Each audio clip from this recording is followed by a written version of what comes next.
This is Transformation Ground Control, your source for all things business, technology, strategy, and change. If you're growing your business, leading change within your organization, or undertaking any sort of operational or technology change initiative, this podcast is for you. This show covers what you need to know about digital transformation, organizational change, operational improvement, and business growth. 5, 4, 3, 2, 1. And now, here's your host, Eric Kimberling.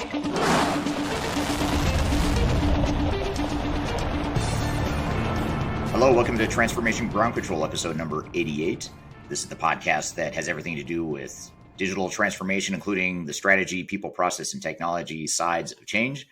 My name is Eric Kimberling. I'm the CEO of Third Stage Consulting. Here with me always is Cheatham. Kyler, welcome to the show. Thanks for having me. Absolutely. We've got a great show planned for you here today. Three major segments in today's episode. We're going to start off with some hot topics, including the digitization of air cargo. We're going to talk about Tortilla robots, which it's keeping with our theme of always having something interesting and a different spin on transformation and technology.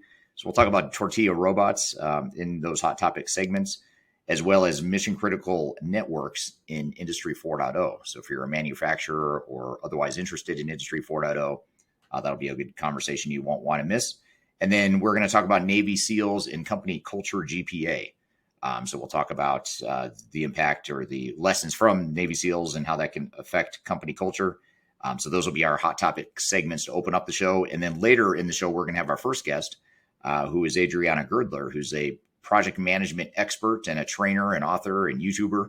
She's going to be on the show with us discussing best practices in project management and program management for digital transformations in particular, but these lessons and these topics that we'll cover are actually relevant in any sort of business initiative or change initiative that you might be going through. So stick around for that. She's a very energetic and well-versed guest that knows project management very well. So you won't want to miss that segment. And then last but not least, our third segment later today, we're going to play you another clip from our Digital Stratosphere event that we hosted a few weeks ago. We're going to have Clifford Martin and Dominic Lynch on our show to talk about quality assurance within digital transformation. And I realized I just misspoke. It's not Dominic Lynch, it's Dominic Lynn. I don't know why I added the CH to it, but it's I should know his name by now. He's worked with us now for about 3 years, so I should get his name straight. That's Dominic Lynn and Clifford Martin. Dominic's from our Third Stage Europe office, and Clifford is from our Africa office, which together they're part of the same team within the EMEA region there. So we'll talk about this panel discussion with talking about quality assurance within digital transformation, why it's so important, and how you can leverage a quality assurance framework for your transformation. So you'll want to stick around for that as well. But before we get to our guest, just a reminder that we have new episodes of this show every Wednesday. Be sure to like it, subscribe to it. You can find the new episodes every Wednesday on LinkedIn, YouTube, Facebook, Twitter, as well as all of the audio podcast platforms that are out there: Amazon, Google, Spotify, Apple, etc. So be sure to check us out and subscribe there. But before we get to our guest, tell us about these hot topics you have in store for us today, Kyler. Absolutely. Well, we saw a dip in the supply chain when it comes to actual freight shipping in the last couple of weeks as we go into a big holiday week for China, specifically our Asian marketplace, and then also in prepping for the holiday season in the Western world. The freight shipments haven't quite picked back up. So I dug into that a little bit because I wanted to talk about it and found an interesting case study that looked at the digital transformation in air cargo specifically. So Emirates, which is a popular airline globally, is launching what they call Sky Cargo, and they link up with Web Cargo, which is actually a system by Freightos. And it's an industry leader in enabling customers to book flights for freight shipments just as they would book airline travel. So this customer access is kind of a new frontier to be able to ship things and have more control and visibility into your shipping, as opposed to traditionally, you put something in a mail or with bigger carriers, and you kind of track the package but don't have a ton of control over it. So it's good for businesses too to be able to have that option within their supply chain management and understand those strategic business decisions. So just to give you an idea, this access will be phased in Spain, the Netherlands, Germany, France, Italy, the UK, and Turkey. And it actually will go live tomorrow. And by the end of October, so if you're listening to this podcast, it's already live, right? So you can go check it out. But by the end of October, Sky Cargo's inventory will be available all across Europe, with more than 30 airline support that will give live price quotes to and allow you to be able to book that shipping for larger items or for businesses to create that account. So I think it's an interesting strategic partnership, and then also kind of just a movement in the global shipping industry, as we've seen freight shipping kind of go on, when it comes to maritime, continue to decrease. So wanted to get your feedback on that, Eric, if that's something that you've seen in the marketplace or that you think will be a main trend. Yeah, so it almost sounds like it's a kind of an Uber for air cargo and supply chain logistics providers or shipping providers, whatever category you want to call it. But is that a fair oversimplification of what it is? I would say so. Yeah. I would say it's very similar to that, and the fact that it gives really the customer the control and the choice of, where they're actually their items being shipped, or what they're utilizing as far as it part of their supply chain management. Not to mention, airline travel is a bit faster a lot of times, especially if you're just working in the European area too. So it's an interesting new option for sure. And I think it's something that the supply chain visibility, as we always kind of talk about, is so important to not only the strategic approach, but it seems as though technology is enabling that for many different levels of customers. Yeah. And it's a way to make better use or to optimize the supply chain and different partners in the supply chain to make sure that you're, getting the most optimized cost, and that you're also taking advantage of capacity where it's available. So I think it's a great, any sort of technology like that helps make the supply chain more efficient and cost effective, I think it can only help right now, especially in today's day and age with the supply chain challenges that you mentioned before. Absolutely. Well, definitely something to continue to watch. It seems like the supply chain industry can't really catch a break. So it's always great to hear some good news and innovation around some additional new technologies in the space. Yeah, absolutely. So let's talk about this tortilla robot, right? So Chipotle, which is, a global brand when it comes to fast, fresh Mexican food, usually is what it serves. So burritos and those types of things. If you don't know Chipotle, definitely check it out. It's a staple here in the U.S. So basically what they have done is they had been piloting an AI-based robot to make tortillas. And this new robot is out of the testing phase and will now actually start going into stores. So if you go in the Chipotle fast casual experience, you go up and you get your tortilla, and a lot of times one of the employees or the workforce there will kind of warm up your tortilla depending on what you're getting. Well, now that will be outsourced to Chippy, his name is, that will be Great. working in a real restaurant. So the first Chippy will be in Fountain Valley, California, here in the United States in October, and that will kind of decide their national rollout. The interesting part about their use of artificial intelligence, not only in robotics, but also they are piloting a demand-based cooking system that uses AI to tell staff what and when to cook something based on forecast data. And part of their big brand is freshly cooked.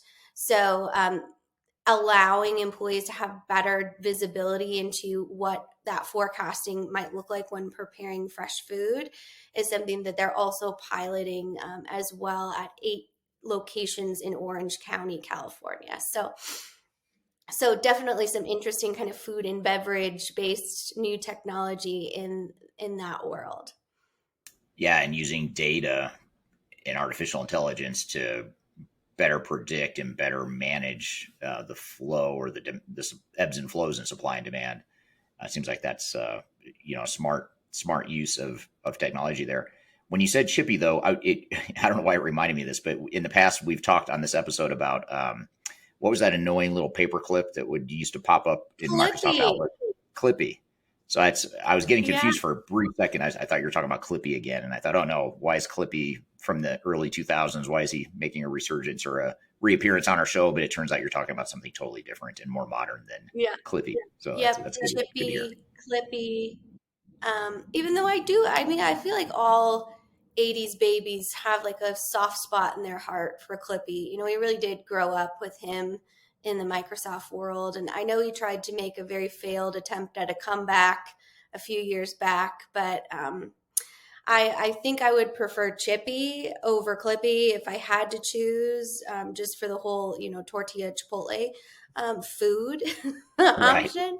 So, yeah. And a good reminder that some of the best technology is behind the scenes and you don't even know it's there, but it just makes your experience better without you knowing it. Whereas Clippy is sort of in your face and annoying at times, in my opinion. It sounds like Chippy, with the tortilla situation, will be able to hopefully make the dining experience more positive for those that frequent Chipotle.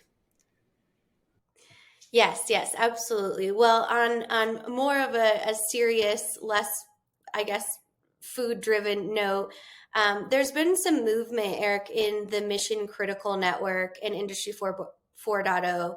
So, mission critical networks, for those of you that don't know, are basically the needed safety infrastructure, essential functions in business, government, economy, and society. So we're talking about things like first responders, hospitals, power grids, air traffic control, railway systems, anything that if they're hijacked in any way can cause a very big safety issue.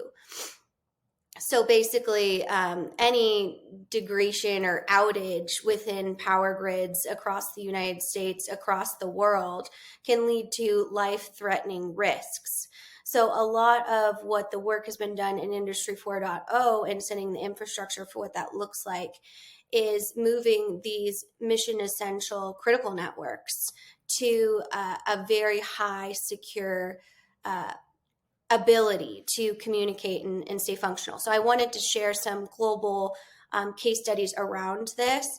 So if many of us in the cybersecurity industry remember the Colonial Gas pipeline ransomware attack that happened in 2021 that led to fuel shortages, gas prices skyrocketed, and really prompted a national security threat declaration from the United States government. So even though this attack didn't actually affect the operational network, that network did have to come offline to mitigate any risks, which again, that is essential power for our power grids to fuel our vehicles, those types of things. So in looking at the risks of those, a lot of companies are now kind of getting in front of what that looks like for their mission critical operations. For example, a company in Germany is working to build a 5G network that fully stands alone to automate trains and control in real time with intelligent traffic management to increase capacity and safer on-time operations for their overall transportation system. Also in Western Australia, the Public Transportation Authority is modernizing an existing metro railway system, so still on that transportation side, that involves very high-tech private wireless on a digital platform that they can be able to create a more risk-efficient cybersecurity risk mitigation kind of tactics. So those are some of just the basic structures of what Industry 4.0 from a functional perspective is giving opportunities to kind of privatize those types of different networks and really lock down the cybersecurity threat. So, knowing that we do a lot in oil and gas, in governments, and those types of different support through our clients, I wanted to see kind of what your feedback was on getting that security for those really critical operations that just keep people safe. Yeah, it certainly magnifies the need for cybersecurity soundness, if that's a word. But even other industries outside of some of these mission critical ones, I think cybersecurity is a big deal. We actually just right before we started filming this podcast, a couple of us were meeting with a client who's a home builder here in the United States, and they had a cybersecurity breach and some ransomware types of situations. During a digital transformation, they sort of hijacked somehow some sort of vulnerability in the ERP system that they were deploying. And, the home builder is not quite the same, in terms of the mission critical, although we all need homes, but it's not the same as bringing down a power network or something of that nature. So I think it's a great thing. And I think it's certainly, it's like I said, even more important for these mission critical companies and organizations to have those cybersecurity controls in place. Absolutely. And I think it's something that we'll continue to see kind of that privatization of those specific networks and that kind of really big, beefy cybersecurity strategies when it comes to what that looks like as far as just overall safety.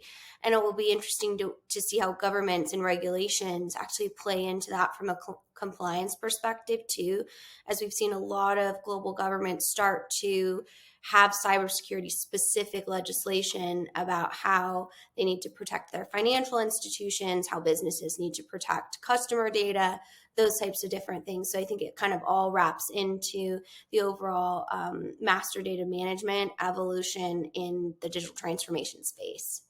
Yeah, absolutely. I agree. Well, lastly, I wanted to talk about company culture GPA. So I found a recent study that actually it showcases how you can actually measure your company culture's GPA.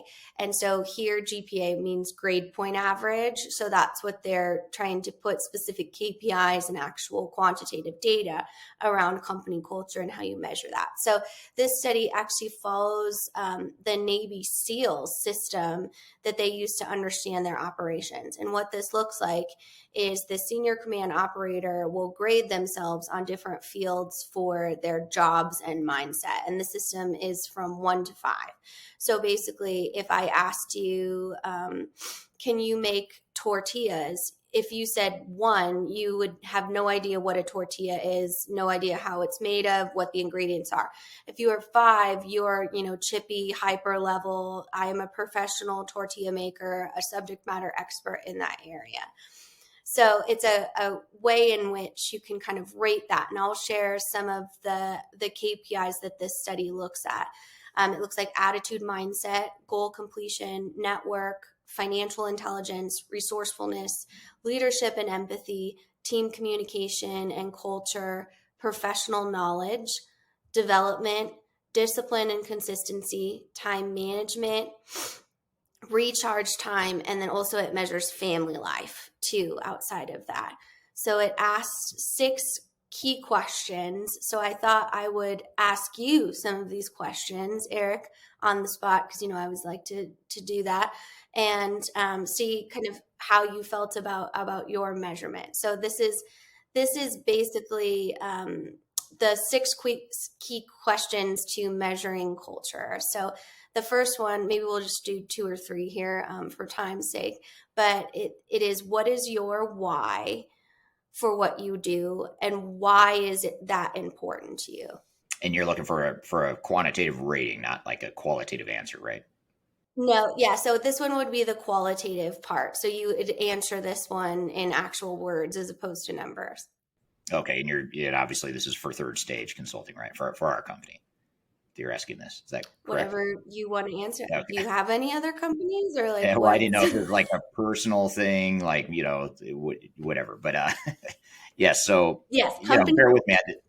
I'm not used to these on the spot tests that you have for me. Yeah. But No, I know. say it again. So the why of what? So what is your why for What what is your you why? do, Okay.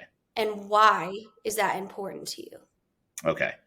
So the why of what we do is we represent our client's best interest and only our client's best interest in helping them through their digital transformations in a technology agnostic and independent way. And so that's important to us. That's the core part of our business model. Our values are focused on everything related to independence and technology agnostic approaches. And so that's really the why we do this is to help our clients and to help them be more successful in these risky and high failure rate types of endeavors that they're embarking on. And then the second part of the question is why important? Is that what you said? Why is that important to you? Yeah, why is that important to you? Why did you start a company that is focused on, the independence and technology agnostic services? Yeah, so it's important to me personally, just because I didn't like being on the other side of it. Being part of the machine or part of the usual consulting space where you're biased or you're commissioned by software vendors, you're getting paid by software vendors, and you end up with a totally biased advisory service that doesn't necessarily and typically doesn't align with your client's best interest and needs. So just for me, it was just on a personal level, it was more of if I'm going to continue in this field, in this career, I'm going to have to find a different way to do it because I didn't like the way it worked, when I was at one of the bigger consulting firms and other consulting firms after that. So for me personally, that's why it's important to me. Very good. Good job. Well, I'll ask you one more question, maybe on the 6-question list, and we could post the other ones in the comments and see what everybody else answers. But what are 2 things you are most interested in learning more about at Third Stage? Yeah. So actually it's, I never thought I'd say this, but it's actually a little bit more technical. I think you look at all the major threads of what makes transformation consulting effective. You have the people, process, technology pieces of it. And I've always felt like I'm pretty good or pretty solid in the people and process side. I'm always learning, but I feel like those are strengths of mine to understand the people and process and maybe the strategy side of it as well.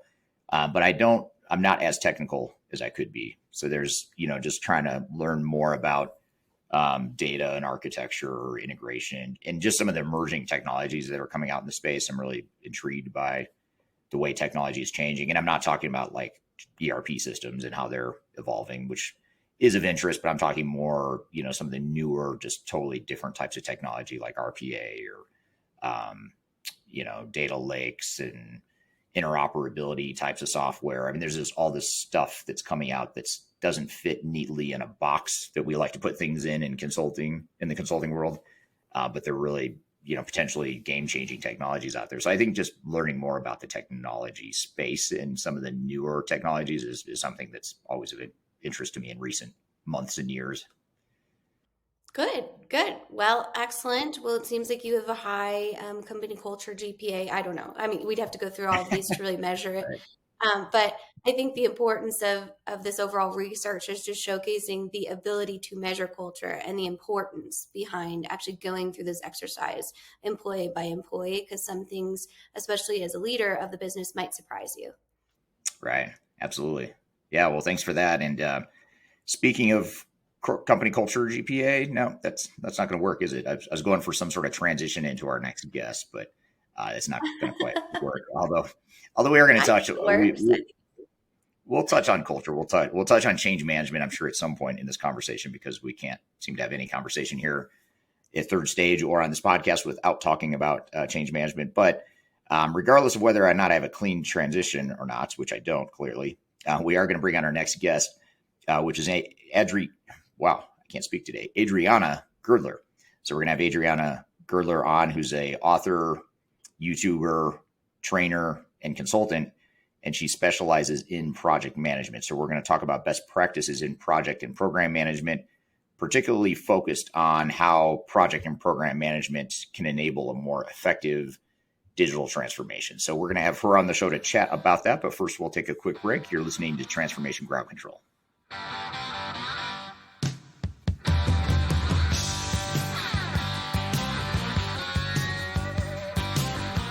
If you are aiming for transformation success, turn to Third Stage Consulting Group.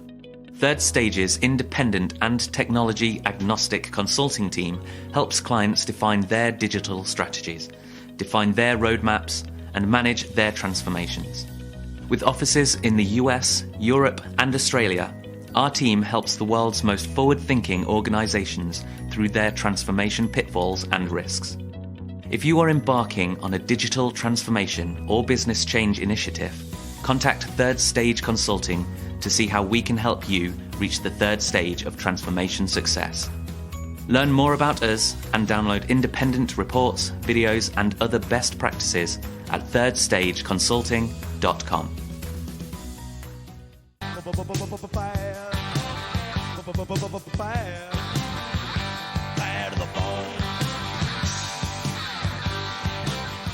Hello, welcome back to Transformation Ground Control, episode number 88.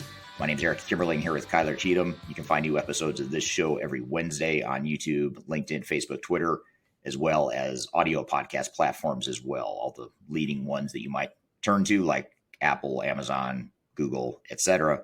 Be sure to check us out there and subscribe to the weekly podcast. New episodes every Wednesday.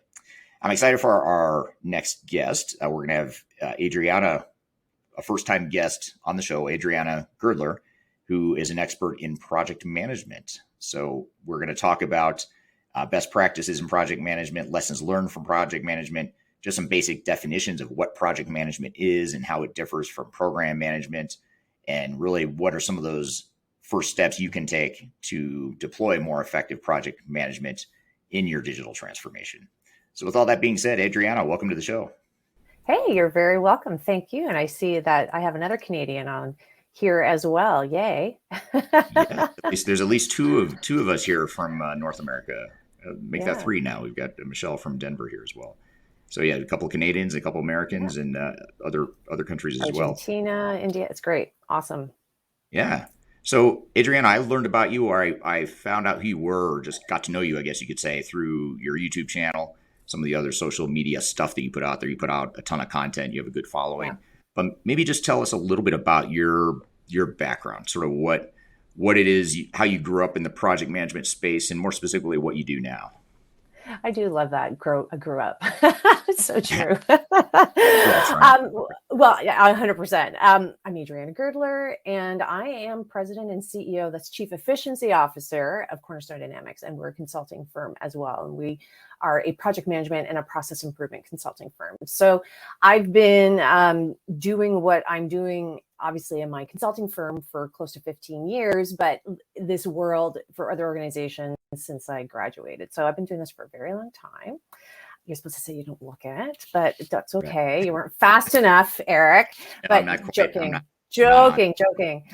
Yeah. So I have a very, very background. I have the background that I have, I'm quite pleased with because I have numerous degrees and things of that nature, but I started out in sales, went back to school for engineering, worked in automotive and pharmaceutical, and then started my own consulting firm. And my consulting firm basically works in all different industries because a project is a project, a process is a process, and it's always trying to find the most effective and efficient way practically to get things done.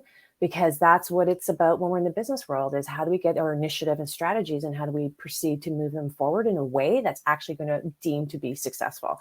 And that's where people fall off the wagon a lot of times, is they don't get to what they need to do, or it's very difficult to do it. And then there's struggles along the way, which, by the way, doesn't have to be that way. So that's kind of, who I am. I help companies and people do what they do internally better, if I'm going to do it in a nutshell. It's a good way to put it. I love the Chief Efficiency Officer spin on your title too. That's great. I have to have a little tongue in cheek. You got to laugh, right? Yeah, and what I want to get into too, what I love about your background and your view of project management, just from watching your videos, is the focus on efficiency, as you describe in your title, but you also mentioned process improvement, and you seem to have a pretty complete view of not just the project management discipline, but how it ties into other aspects of a business and strategy and all that sort of stuff. And that's some of the stuff that you and I talked about as we were prepping for this conversation. Yeah. But maybe to start, what about just starting with the question of why is project management so important, particularly to a digital or business transformation, any sort of change initiative? Why is project management so important? We'll start with the basics there. For sure. So let's first define projects, because I think that becomes really, really important, because we don't realize how many projects we actually run. And that's the problem. So a project has a definitive start and end date. That's really, really important. It has a deliverable at the end. You usually have a series of tasks associated with it. And most of the time you pull on other subject matter experts to help you execute on that. That's a definition of a project. Now, interestingly enough, if you take that definition, we have a lot of initiatives that we're given that fall under that definition as well. So whether that's a digital transformation initiative, whether that's your boss giving you, hey, we have this new strategy, I need you to implement it.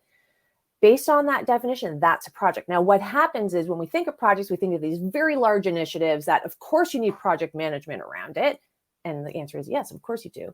But what people don't realize is that there's a lot of smaller initiatives, smaller type projects that also need the framework of project management. And that's why project management is so important, because it doesn't matter the industry you're in, what you do, you're always going to have an initiative or a project that has a start and an end. You have to move it forward in order to deliver on a goal. And if you want to do that well, then there's a framework and a different hat you have to put on in order to be successful. Right. How did you, just out of curiosity, how did you fall into the realm of project management and this focus and dedication to project management? How did that come to? Well, it's thank you. It's an interesting question, because when I first started off in my career, I was in sales and I did tons of projects without realizing it. I didn't do them well. Okay.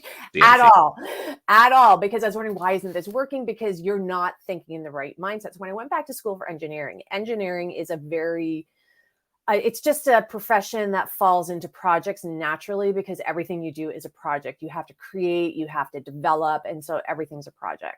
And as a result of that, I just naturally fell into those roles. I did process engineering. I did a lot of experimentation. When I went into pharmaceutical, that was when I got into the Lean Six Sigma type roles, which again are all projects. And I just fell into it. And then I got my PMP and became a professional, a project management professional, just to, give credence to the work that I was doing. So I fell into it from the chosen profession that I took of mechanical engineering. However, I was doing projects my whole professional career without realizing it in the beginning. So it was only through, because I'm also a Lean Six Sigma Master Black Belt specialist as well, I'm always looking for efficiencies. So with my own projects, as I do efficiencies, and that's kind of how it all unfolded. And I got to where I am today, because my own clients and my consulting firm had always asked me, oh my God, you run projects like so well. Can you teach our people? And that's kind of what kind of spurred me creating my own online project management course, because of that, just the requests that I get. So yeah, that's my journey in project management. It just, every single person on this live stream does projects, whether you realize it or not. Right. And so you kind of, it was born out of necessity. You didn't necessarily, as a kid, think, I want to be a project manager. Right. It fell in my lap. And interestingly enough, that's how most project managers become a project manager. Right. Is it falls in your lap. You actually have a different profession and you kind of fall into it. Yes. Can you do schooling for project management? Listen, the best project management activity out there is experience. And you can do that in any organization and role that you're in, because don't forget, there's initiatives. You can just take principles and foundations and you can apply them. And then the more you do well with them, they start giving you more and more projects or initiatives, right? So that's how you fall into that role. And digital transformation, by the way, has tons of projects. Yes. Tons. Every single initiative actually is a project. Yeah. Yeah, absolutely. Yeah. Now, I didn't mention this or ask you this in your introduction or your background, but now might be a good time to touch on it since you reminded me. Tell us about this course that you have, this online course, and you also have a promo code that you're offering to our listeners here today. So I want to maybe you could just verbalize that. And we'll drop it in the chat as well, so everyone has a link. Yeah. So I have a practical online project management course, which basically I've taken project management, streamlined it, because let's be honest, 80% of projects only need some core foundational items. There's tons to project management. And as a project manager, if you're doing large global scale, major projects, yes, you need a whole bunch of other tools that we're taught. However, for most people, you don't. So over the years, I've streamlined it. I've used my efficiencies. I've taken the best of the best. And here's what you need to be successful. In fact, this is what I do with my own clients that I get complimented on all the time. So I made Slay Project Management. It's an online course. I believe the chat, you're going to put the link in the chat. And yeah, and for anybody here who's interested, I have a $50 off coupon for you just because you're here, out of my appreciation and gratitude. Yeah, which is an awesome win-win. We get to Absolutely. have you, and you're giving us $50 towards your course. And actually, if you look in the chat, check from either Kyler and or Third Stage Consulting. There's a link to the course as well as the promo code in the chat here on whichever platform you're watching. So be sure to check that out. Take off 50 is the coupon code. Take off 50, and your now your YouTube channel is called, or you use that phrase, Slay Project Management. That's sort of your tagline. It seems to be on your YouTube channel. Slay your project and excel in your career. So I have a YouTube channel. Check it out. Tons of information on projects, but not just about how to do things. So it's really an educational channel. I try to keep things in short snippets because there's a lot of individuals out there who just need some guidance and direction. So and I'm almost at 100K. So if any of you want to subscribe, I would be so grateful. I'm trying to get over that hump. I want that silver plaque. Right. But yeah, it's all about project management. There is a whole bunch of other career related advice in there too, because don't forget, projects are in the professional world, and there's a lot of things in our projects that go outside of the realm of executing on a task. It's the communication. It's how do we bring engagement? How do we run efficient meetings? Because all of that is related to project management. So it's really looking holistically at how can you do really well in your professional world, and how can you use tools and techniques in order to help you to be really successful and really to make your life easy. Yeah. Yeah. And you mentioned this dynamic of your upbringing in your career and how you sort of fell into project management out of necessity, and it wasn't something you necessarily planned to do. And that's something we see a lot with our clients too. You know, they're being asked to lead these big global transformations, but they haven't necessarily managed a project or been formally trained in project management before. So I wanted to ask this question on behalf of one of our audience members here from Kyler, who's actually our podcast co-host, who asked, well said, what are some of the core skills needed to make a project manager successful? So in other words, if I get a project handed to me, whether I like it or not, I've been asked to lead this initiative and I want to lead this initiative. What are some of the key skills or some of those core skills that you would recommend that you sharpen? Yeah. So the first and foremost, and I say this all on my YouTube channel, communication is critical. I think a lot of project leads, managers, individuals don't understand it. I don't care if you say things once, you have to say it over and over. Your communication channel is what makes and breaks a project. There's a whole bunch of other skill sets you need too, but if you don't have really good communication, then that has huge ramifications. So that communication is getting clarity, that communication is getting confirmation of understanding, that communication is providing updates to key stakeholders, that communication is ensuring that you and your project team are constantly in sync so that when risks pop up, you can start addressing them right away. So communication is probably the most fundamental skill set. Now, what's interesting and kind of not even ironic, but just interesting, that's probably a skill set for any profession is communication. And it's sorely lacking. I find people get so busy and wrapped up in what they're doing that they drop communication. But with projects, it's even more so. Why? You have a short window to be successful. I don't have a length of time. I don't have over a period of time where it's okay and, oh, I didn't get to you. No, if I don't get to you, it could have major ramifications on the activities that you're trying to do. So communication is key. Documentation is the second one. You probably hear that all the time. Paper pushers, but I promise you, you do need your paper documentation, and you do have to do a good job in ensuring that you capture everything and you document, because what happens with short sprints of activities is if things fall through the cracks, and you have major things that fall through the cracks, if you don't have proper documentation to show you've done your due diligence, the fingers start pointing at you. And so that's something that becomes really important. But not only that, if people promise you stuff, you need to go back to the documentation. But documentation also provides clarity. What people don't realize is really good documentation. If I hand that off to my team, they should be able to go off and run and start doing their tasks without me having to micromanage them. So really good. And there's tons of types of documentations that you can do. And then really good meeting management, which is really interesting. And again, all of this is transferable to any activity you do. But think about it. In projects, how do we get together with people, particularly virtually? And we have global projects or we have global teams. What do we do? A meeting. A lot of people do not know how to run a meeting, let alone run an effective and efficient meeting in order to get answers to move things forward. How many times have you gotten out of a meeting and you have no idea what you're supposed to do? Right. Or you think you know what you're supposed to do, but you don't have a due date. Right. Even worse. Right. So that's why it all comes together. You need, those are the top three. Are there more? Absolutely. There's more. Absolutely. There's more. But those are the top three, I would say, if you're going to get into it. Great communication, really good documentation with your organization, and really good meeting management. If you understand those, that is going to help you really soar as a project manager. It's fundamental. Obviously, there's other stuff as well. It's not just those three, but those are definitely the three I would call out because they're sorely lacking. I see it all the time in any role.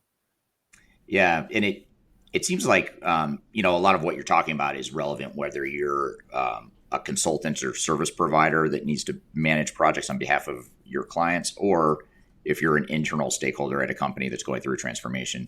But one thing I've noticed, I'd be curious to see what you think of this, is I've noticed that with a lot of our clients, there's a mentality that, the stuff you're talking about, Adriana, is great, but we're going to hire the experts to do the project management. We're going to bring in an outside project manager to manage this initiative for us. And so I kind of get what you're talking about, but I'm going to defer to the third party provider. Is this a skill set that you would recommend for an internal team, even if you're not a consultant or even if you're not a service provider that's helping with the transformation? Absolutely. Are you kidding? Absolutely. Because don't forget, a lot of times you have a project manager, don't forget, who's looking at the macro view of everything. And there's multiple streams within that project.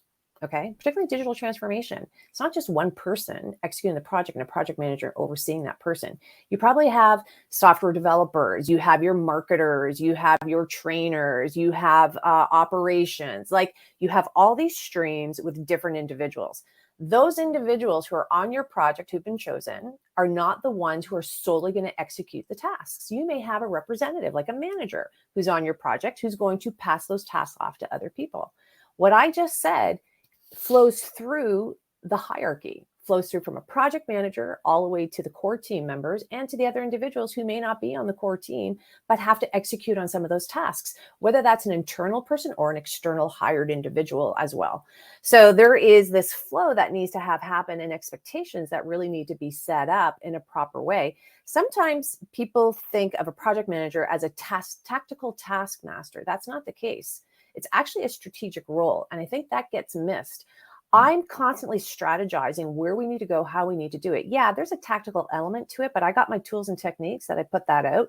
I'm all about strategy. I'm constantly saying to my clients, yes, I know I'm a consultant, saying to my clients, but even when I was in the role of an employee to my manager, by the way, what you want here is not going to work. We have to do change control, blah, blah, blah. I was looking at it from strategic perspective. I wasn't being told, here, you have to do this. I would look at it and understand that bigger picture because I'm in the eye of the storm, right? There's this whirlwind.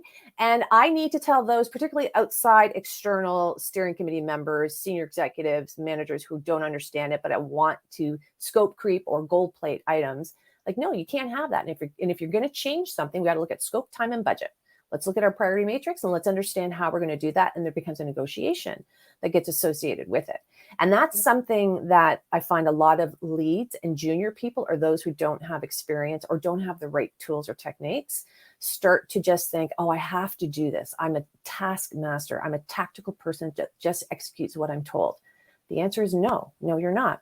You're a strategic individual that needs to ensure from a high level perspective, the deliverable of this project or initiative. So how are you going to do that? And sometimes I promise you, those that are not in it daily don't understand the nuances. It's your job as a project manager to educate people on those nuances so you can get the right decisions done to be successful. Right. So that's great. And so in addition to this fine-tuning the understanding or fine-tuning what it means to be a good project manager, what you're saying is it's a strategic role, not a tactical role. So that's sort of a misconception about project management. What are some of the other common misconceptions about project management in general? Anyone can project manage. No, it's a big misconception. It's kind of like, well, I'm a software developer. I guess anyone can create a software. No, there's an education. Oh, I'm a doctor. I guess anybody can be a doctor. Right. So, I think obviously I'm doing extreme. Right. Life or death. Right. I'm doing extreme comparisons to kind of bring about the point. Project management is a distinct skill set. And you really need, as I said, there's a different hat you put on. It's a different perspective. You actually look at it from a strategic managerial role because it's a project manager. So you're guiding a group of people in order to get things done. That not everybody can do that. Not everyone can be a manager. So not everybody can be a project manager. And I think it's like that for a lot of roles. Not everybody can just be anything. You got to look at the right skill set.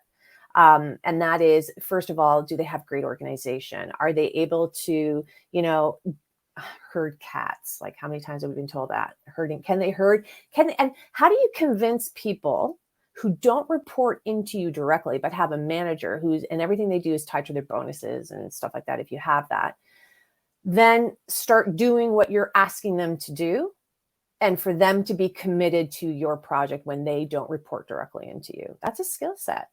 Right. And I have to say, I have people who don't report into me who are not even, I'm a consultant, and yet they will jump whenever I say, hey guys, we have to do this, blah, blah, blah, blah, blah. Why? Because I support them and I'm actually giving them what they need in order to be successful, and they get it. So they're like, oh my God, yeah, Adriana, you need that, because they know it's real. They know it's not fabricated. It's not something I'm pulling out of the air to fill my time. When I look and do everything, it has purpose, and I've set it all up, and they know from day one what to expect. That really makes an amazing project manager. Right. It's great. And so you're kind of covering what the skills required are, the competencies required, as well as what the misconceptions about those skills and competencies are. Absolutely. We're here in the midst of a conversation with Adriana Girdler talking about project management best practices in digital transformation. We have a lot more to cover, but first we'll take a quick break. You're listening to Transformation Ground Control.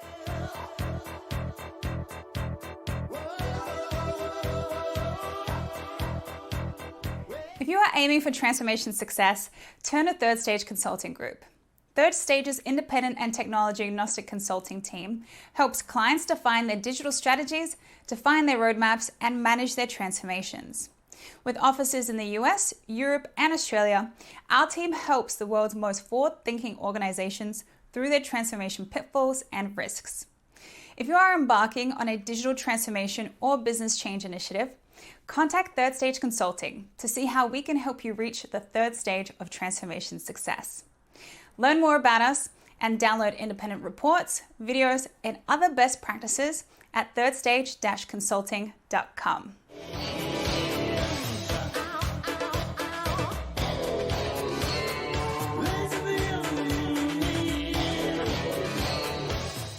Hello, welcome back to Transformation Ground Control, episode number 88. I'm here with Adriana Girdler talking about project management best practices in digital transformation.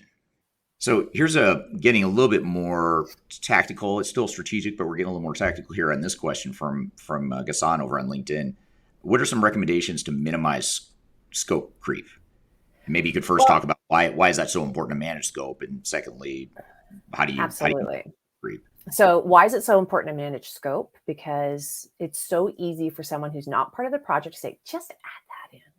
Right. Honestly, it's really easy. They have zero clue the ramifications of everything. And as project managers, and anyone who runs a project understands, it's all about time, scope, and budget. So with what you're asking me, do I have the resources in order to do it? Do I have the money? Do I have the time? So you have to take a look at all of that, because something that seems simple to someone else can actually create havoc to your project. And the other issue along with that is when people ask for stuff, they don't want to give you anything else either. So they want you to do more with less. Okay. There's only X amount of time in the day. Number one, there's only X amount of budget that I probably already set aside. So what else do you want me to do? And you want me to add more to my scope? Something has to give. So how do you manage scope creep? So that's what scope creep is people wanting more for nothing. So how do you manage it? It's all in the initiation stage. So it's really important. And this comes from the efficiency world. It's all in the design stage, all up front. If you can get things organized up front, you're laughing. So first and foremost, you need a really clear scope statement. And a lot of times I go into projects and there's people don't have clear scope statements. What is it that I'm delivering on? It's not just my 2 sentence of the summary. It's what's in and what's out. Really critical. And in fact, my course has a scope template. I have all the templates that you need in order to be successful. I have that template set out.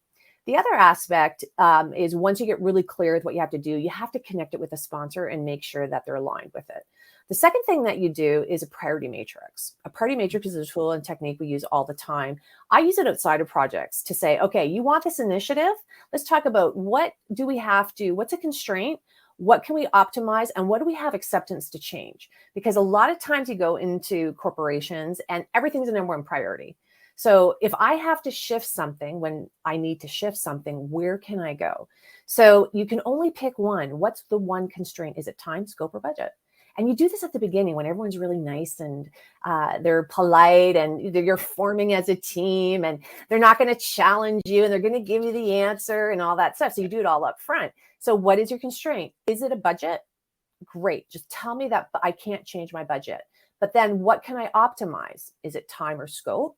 It's time. Okay, so what you're telling me is ideally I want you to keep the time deliverable of, let's say, April of 2023. But if you need to change it because it's going to impact on budget, well, then I have some flexibility with that. And then what can I accept? Scope is the one last thing remaining. So now you're telling me I have the ability to shift my scope, take things out in order to ensure I'm on budget and I meet my timeline. So that is how you manage scope creep. Because when someone comes up to me and says, Adriana, I need you to add this in here, I just pull out my priority matrix. Again, my documentation, which is my life, it's your lifesaver. Pull it out and said, let's talk about it. My budget is a constraint. So how much is this going to cost in order to do? My time is also, I have to opt. So how much time is it going to add? So now I start having a really good, solid conversation around scope, time, and budget that these people see from a perspective of a document that we're now talking about. I got approval already at the beginning of the project from all the executives and sponsors that they agree that that's the priority matrix and we're all going to abide by it. And that has a huge weight. So if someone really, really wants it, then they may say, I'm going to give you more money for it. You don't have that power if you just accept it. You have to go through and filter it through numerous techniques. And the other technique is change control. I have change control forms. I give it's a 1-pager again in my course that I will give to people and say, okay, great. You want that? Can you please fill this out first? And I have to review it with my core team and then we'll raise it up to the steering committee. You'll be amazed. That alone will stop any request for scope creep because they have to think and they actually have to do a little bit of work. And because they have to do a little bit of work, they're like, I really don't need it. Because it's so easy just to tap you on the shoulder, say, hey, Eric, can you do me a favor? This would really help me if you just add this. Not a problem. Fill out the change control and let's talk about how it's going to impact scope, time, and budget. That's really interesting. I've never thought of that, like how just the fact that you have that control in place isn't just about the control itself. It's the fact that you're sort of weeding out the trivial sorts of scope requests or scope change requests. There is tons of trivial requests. And I'm sure with digital transformation projects, you're in the middle of a build and now you're being asked for more requirements. That's not a problem, but you're going to have to put that down the list and you're going to have to add it into your next planning cycle because it is not going to happen now. So it becomes fascinating and it has impact on time and it has impact on budget and potentially resources, because if you're hiring external people, you may only have them for a set contract. People, this is what a project manager does. These are all these little nuancey details that nobody thinks about. But as a project manager or someone leading an initiative, and this is why your initiatives in the past failed, is you got to think about all this stuff. It's all this, bigger picture and how does everything holistically flow together. Allow your subject matter experts, your core team members to do what they do well because they are smart. They're there for a reason. Allow them to do their job, have their back, and ensure that you can remove all the roadblocks to it, and ultimately is going to end for overall success for the project. Right. Now, as far as making decisions on whether or not you increase scope, and let's just say you get me to fill out a change request, change control form, and now your job is to figure out as project manager, is that something that's acceptable or not? And you've got the parameters, you've got the scope, the cost, and the timeline, the general parameters set for the project. What are some of the other ways you would filter out those potential changes of scope? Is it a business? Are you tying it back to a business case? Are there other, ways to tie it back to the overall strategy of the project, or how do you? Yeah, I have in my change control form a series of questions that get asked. So it's not just the request. It's like, give me the justification for your request. Tell me what you think is going to be the timing for this request. Link it back to the overall scope statement of the project. Tell me what resources you think are going to need to occur in order to have it. Tell me how much budget.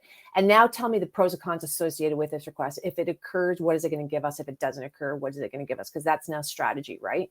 So that's all in a one pager, very simple, but those are really good questions people who are asking for requests don't ask. And maybe even don't even have the answer, yet they're asking for this request. Seriously? That's bad business. Period. That bad business. You don't do that stuff until you have a good understanding. It's a one pager. It's a one-page document. It's a powerful one-page document to really stop things and nip them in the bud.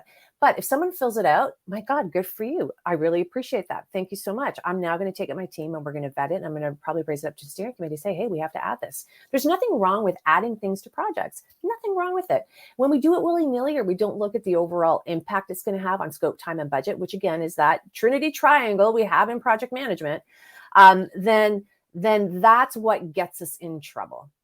But there's nothing wrong with adding something when we start planning it out. Right. Yeah, it's a great Project great management. advice. Yeah. Now, getting back to more the role itself, the project management role itself. What are and this is from Kyler over on LinkedIn. What are the levels to project management? Sounds like there's multiple roles and levels. And maybe I'll add to this a little bit or sort of spin it a bit into another question, which is more specifically. We always hear the term program management or PMO, the program management office, and then you hear the term project manager. Program manager, project manager, maybe help us define those two roles as well as any other sort of sub roles within the realm of project management. What are some of those key things we should be aware of? It can get confusing. So first and foremost, I have YouTube videos on this subject, by the way. So go to my YouTube channel. I think I have like a 10-minute video on the different roles within project management, like seriously. So I'm going to cover it here just briefly. But again, you want to know the difference between a product manager and a project manager, a program manager and a project manager. Again, I literally have it all on my channel. So that is a resource for you. So let's just high level. So it does get confusing. So when you look at it from a hierarchy standpoint, it tends to be, and not all organizations are set up this way. So just because what I'm telling you is a hierarchy kind of layout doesn't necessarily mean it's going to happen that way. Every company is different. Not all companies are project companies. But if you have a project-oriented company, you tend to have multiple layers. Your first layer is kind of like the home, PMO, project management office. Right? You usually have a director of project management who is overseeing every single strategic initiative and project that is occurring in the organization.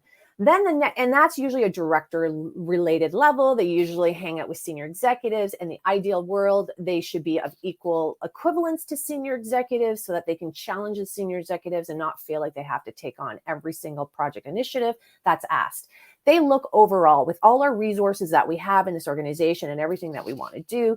Can I take on this project with all the other projects that we have? So that's one. They look at a very high level strategic role. The next level underneath that is a program or a portfolio or program manager. They're they're not the same thing, but it depends on how it's set up. So a portfolio manager may have a strategic initiative that they have to execute on, and then maybe it has multiple elements to it or multiple programs to it, right? So, and that has multiple activities and projects and initiatives underneath that. So that portfolio manager is going to oversee a whole bunch of elements in that particular portfolio to ensure it's successful. The next layer under that would be the program manager. So under that portfolio, there's a specific program.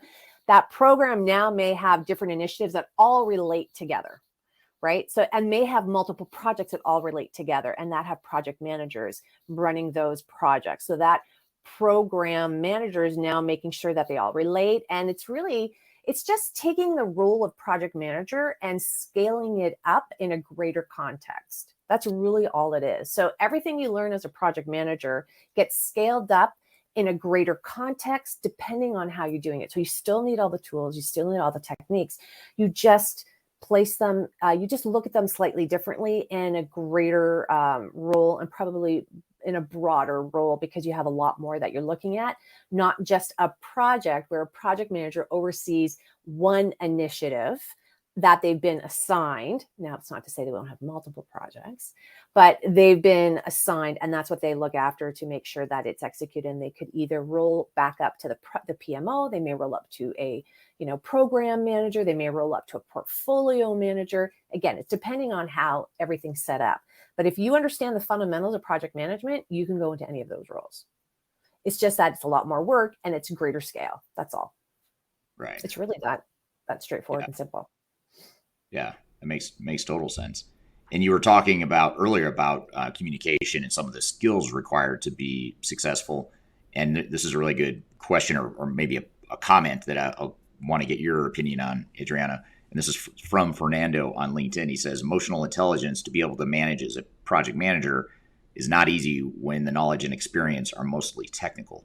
So have you found that to be true, where you've got a technical initiative like a digital transformation, whether it be an ERP implementation or some sort of systems deployment? Which I've done, by the way. Yeah. I've done all that. I've done all that. So, okay. So here's what I'm going to challenge that question with. I'll show it Yeah. Thank you. So thank you, Fernando, for putting up that question. We put up our own barriers. That's all I'm going to say. And so sometimes we can come with the lens of, I'm a technical person and I'm really good with technical. I may not be good with emotional intelligence, or vice versa. I'm really good with people skills, but I may not be good with technical. Throw all that stuff out the window. If you're leading an initiative, you're not leading an initiative solely with automation, which means everything's robotic. It's with people. So that's why you got to think differently. Yeah, you know what? Here's a thing now in my career. I'm been doing this for over 25 plus years. I'm not the expert anymore. Okay, I'm not. Yeah, I have a technical background. So I'm dangerous enough to ask questions, but I still don't know the freaking details, right? I don't. So I have to rely on my team. But I do know, as a project manager and a lead, it is important that my team syncs. And that's where emotional intelligence comes in. So yeah, you can have, I do tons of technical projects. We're constantly implementing emotional intelligence, because you're dealing with people. You need to know. And that's just professionally across the board. I don't care if it's a project. If you have a team, if you are working in a department, you need to understand emotional intelligence. We do not do that enough. We just assume I have a technical background. That's all I need. Nope. Start going on the internet. Harvard Business Review has tons of information on emotional intelligence. There's psychology books that I recommend. So I had my first education. I have my first degrees in history. Interesting. Oh yeah, I have a very history, which I loved. Actually, it taught me how to write. I'm telling you, there's nothing that, from an education standpoint, it did what. I just see everything cyclical, okay, because everything historically comes back. So that's what I've learned from the degree, from an education perspective. But the technique, it taught me how to write. It taught me how to think, because it wasn't regurgitating history. So I really value that, because because of that, I also took some other social science courses, like I took psychology. And that was imperative from a human behavior perspective, because we are dealing with humans and we're dealing with people, and there are behavioral related issues. And the interesting thing is, it's not just about us looking at externally our team members and their behaviors. It's us looking at ourselves as well. So if you're going to lead anybody in any role, you need to have a good foundational understanding of who you are. You need to have a good foundational understanding of what you represent. What are your values, so that you can live them constantly? And then you need to have an understanding of emotional intelligence and how you can pick up on things with individuals so that you can be successful. Because I promise you, there are times I'm in meetings and someone did not get what they were supposed to get done. Now, I have a couple of things. I could react. Okay. I could react and yell and be upset. Well, what is that going to get me? Zero. Right. Anything, it's going to get me them being pissed off and upset and humiliated. Mm-hmm. That they got called out in a meeting. So if anything, I pick up on the cues. This is why in virtual meetings, particularly if you do a lot of virtual, I always ask people to put on their camera. I cannot get those cues from a voice. I need to get it through a facial expression. So a lot of times I see in the facial expression, and give the benefit of the doubt of the person. This person always delivers and they haven't delivered this time. Whoa, I wonder what's going on in their life that something occurred. So I'll reach out to them afterwards. I'll go, okay, you know what, Jane, thank you so much for letting me know that you can get that done. Why don't we, connect offline and just talk about this further, and we'll move on to the next agenda item. And then we'll kind of figure things out that way. That's emotional intelligence, is to pick up and understand and see the nuances that are occurring that are in cues that are not verbal. So that becomes really important, and to pick up on that and understand that greater picture. That's a huge skill set that will take you in your life professionally, personally as well, because it's all about relationships. It's all about people. Right. We're in the midst of a conversation with Adriana Girdler talking about project management best practices in digital transformation. We have a lot more to cover, but first we'll take a quick break. You're listening to Transformation Ground Control.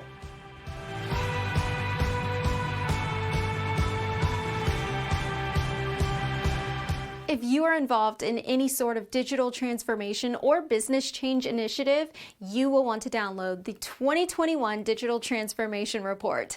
With its comprehensive overview of business and technology trends and best practices, this report is a must-have guide for any transformation project or executive team. Download this free report by visiting Third Stage Consulting at thirdstage-consulting.com. You can also visit our website to learn more about us, or download independent reports, videos, and other best practices. Again, visit thirdstage-consulting.com today to learn how to take your transformation to the third stage of success.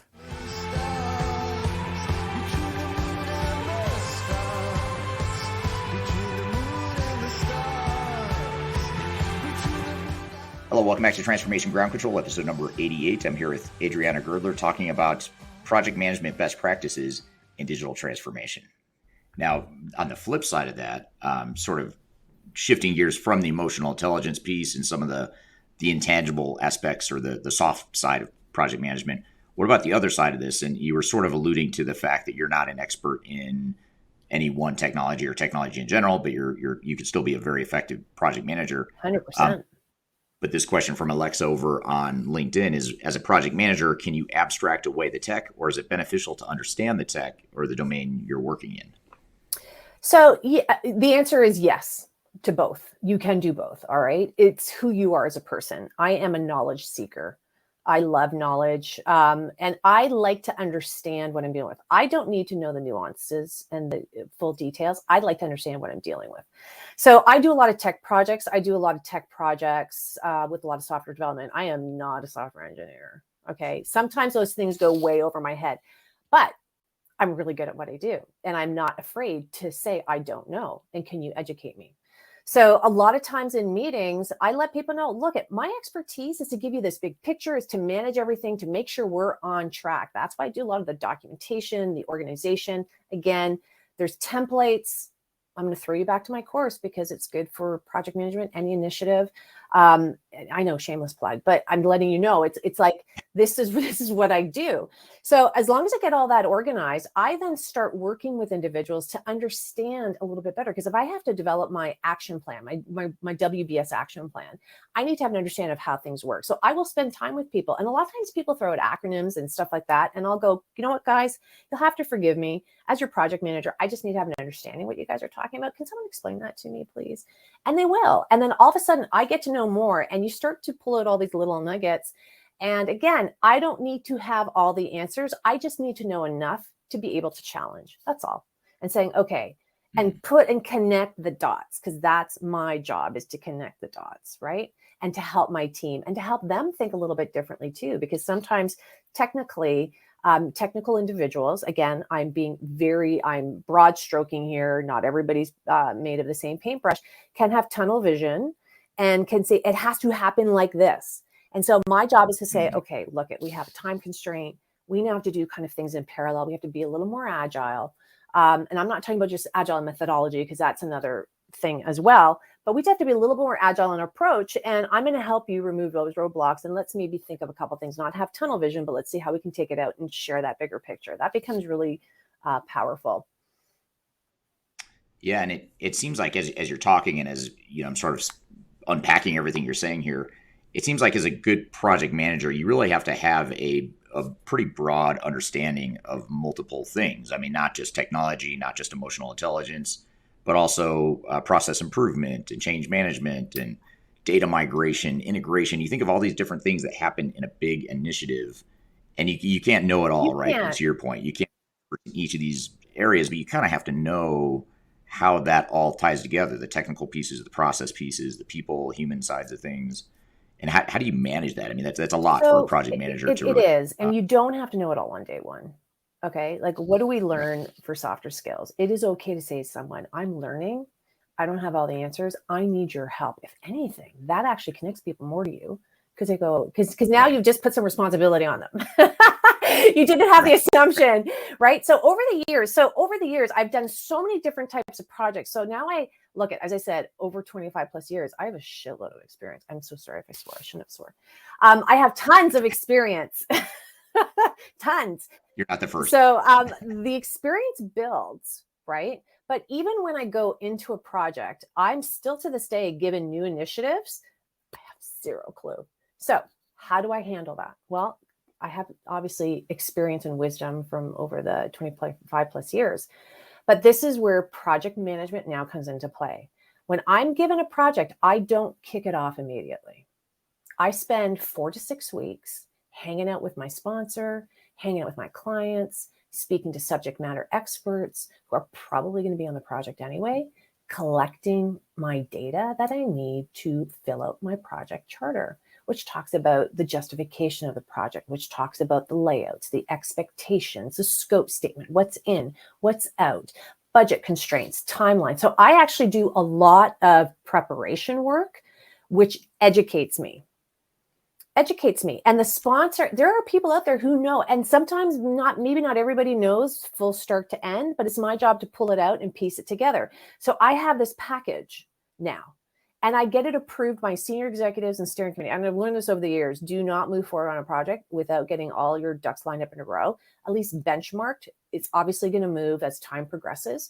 You get that approved, then you have your kickoff with your team. And that kickoff for me is minimum half a day.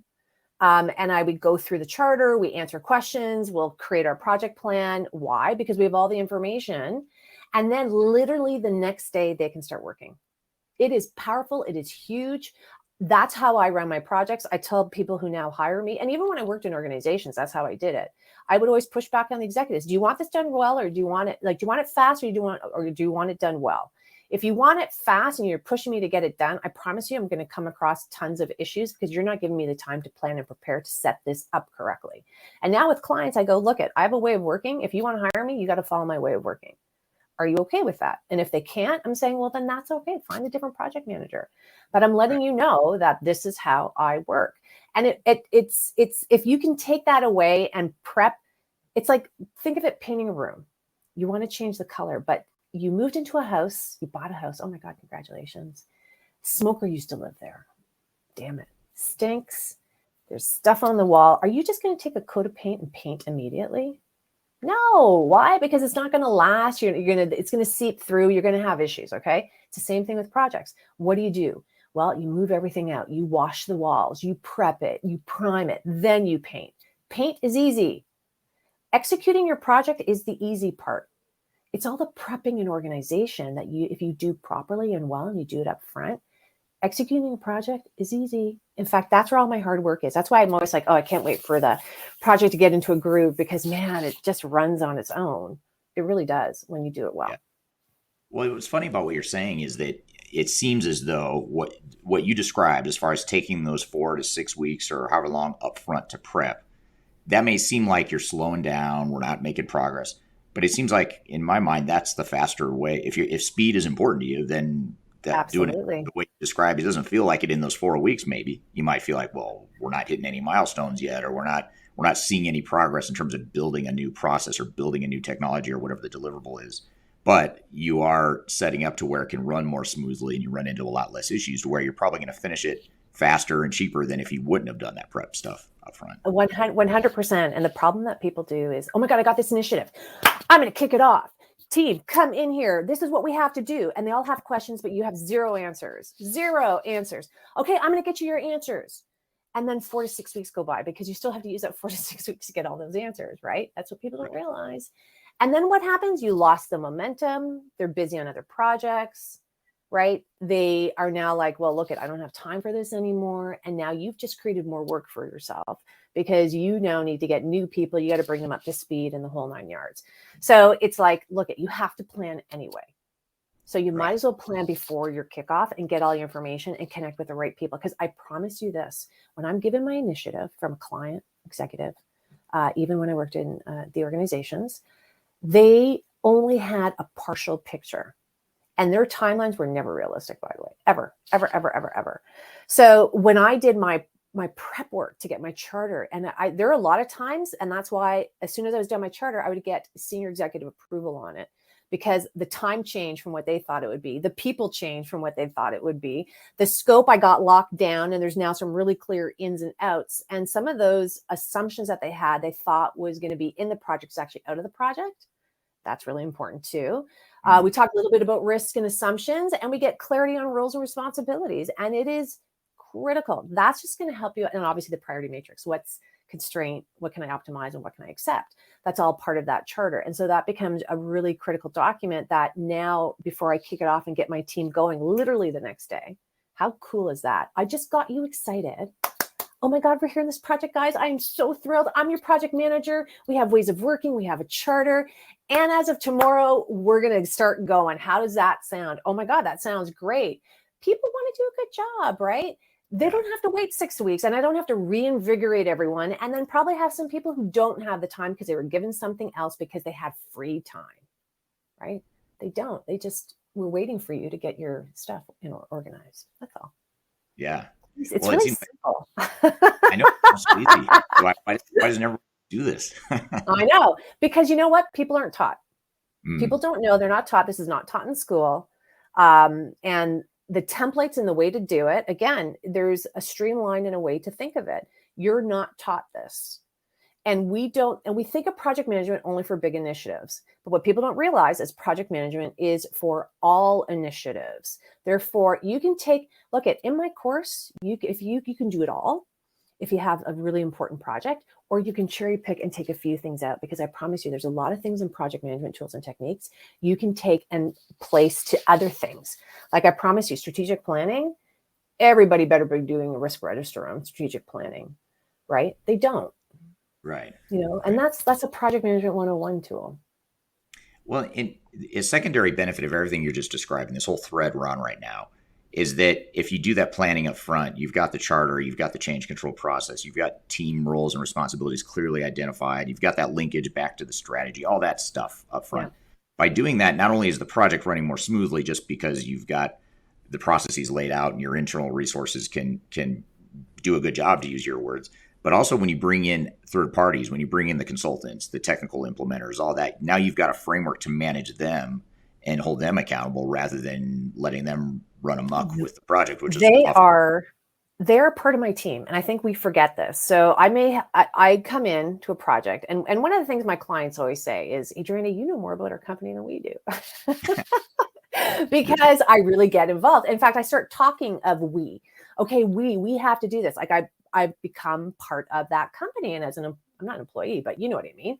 Yeah. So I have employees, internal people on projects, and I have external people on projects that they've had to hire out.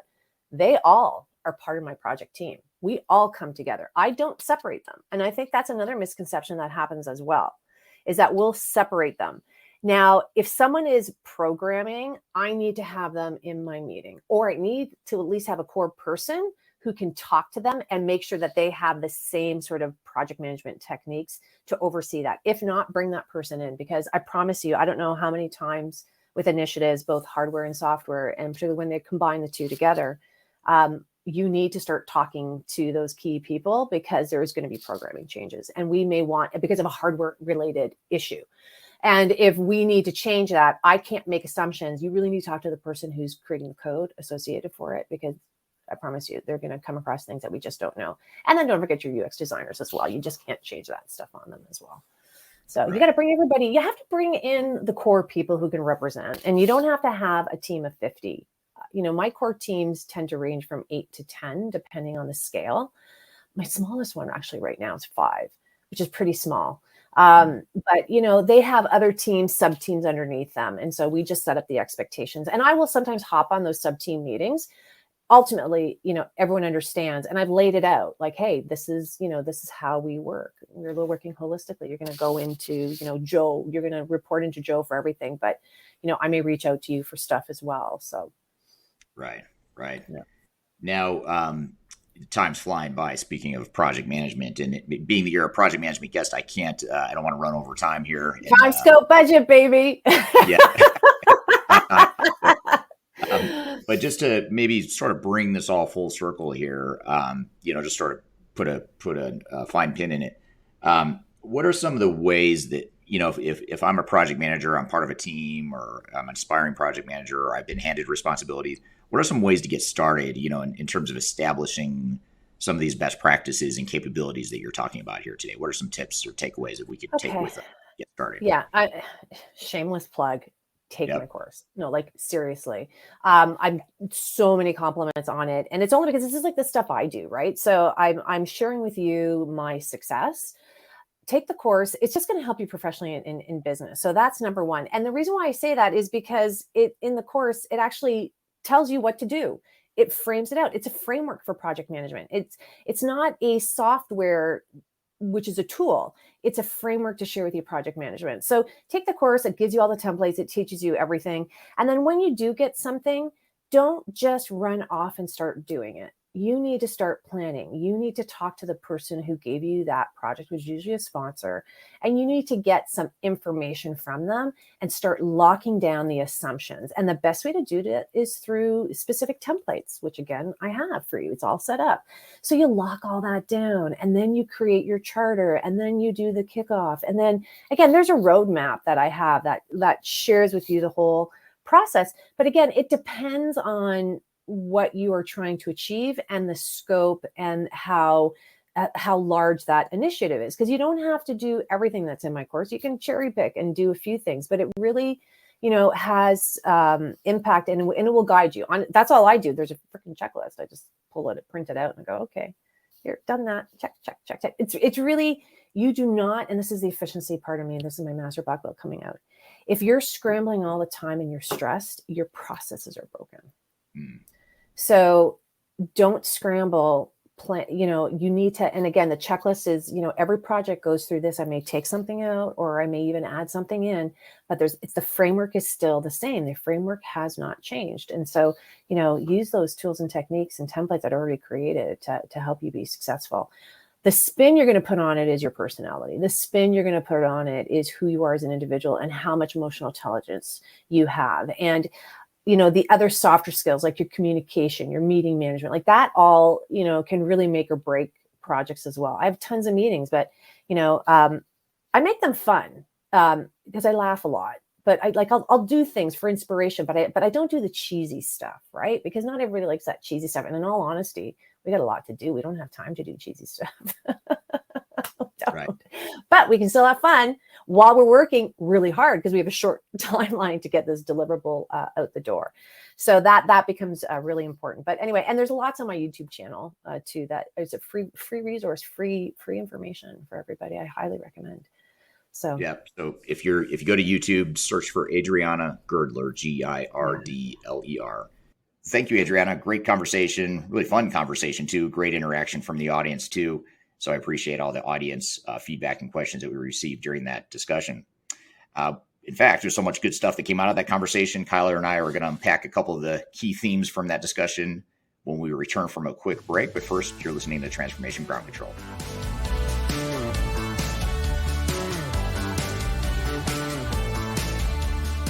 Hi, this is Eric Kimberling, the CEO of Third Stage Consulting, and we recently hosted our Digital Stratosphere 2022 virtual event. It's 3 days of packed content related to digital transformation best practices, about 16 or 18 different workshops and different speakers that are presenting on different topics, everything you need to know about transformation.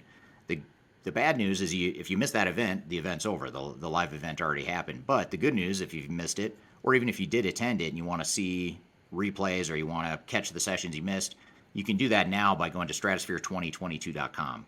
Go to stratosphere2022.com, register. All you have to do is put in your name and email address, just a few fields. You get immediate access to all the recordings. And the recordings cover everything from digital strategy, software selection, organizational change, process improvement, architecture, data migration, cloud, trends in the industry, how to avoid failure, some of the legal aspects to think about, contractual aspects to think about as it relates to your transformation. All that is stuff that you'll get by registering for Stratosphere 2022 Replay. And again, go to stratosphere2022.com and you can listen to all the replays of all the workshops that you might have missed at the event. So hope you check it out, and thanks for listening. We'll see you soon.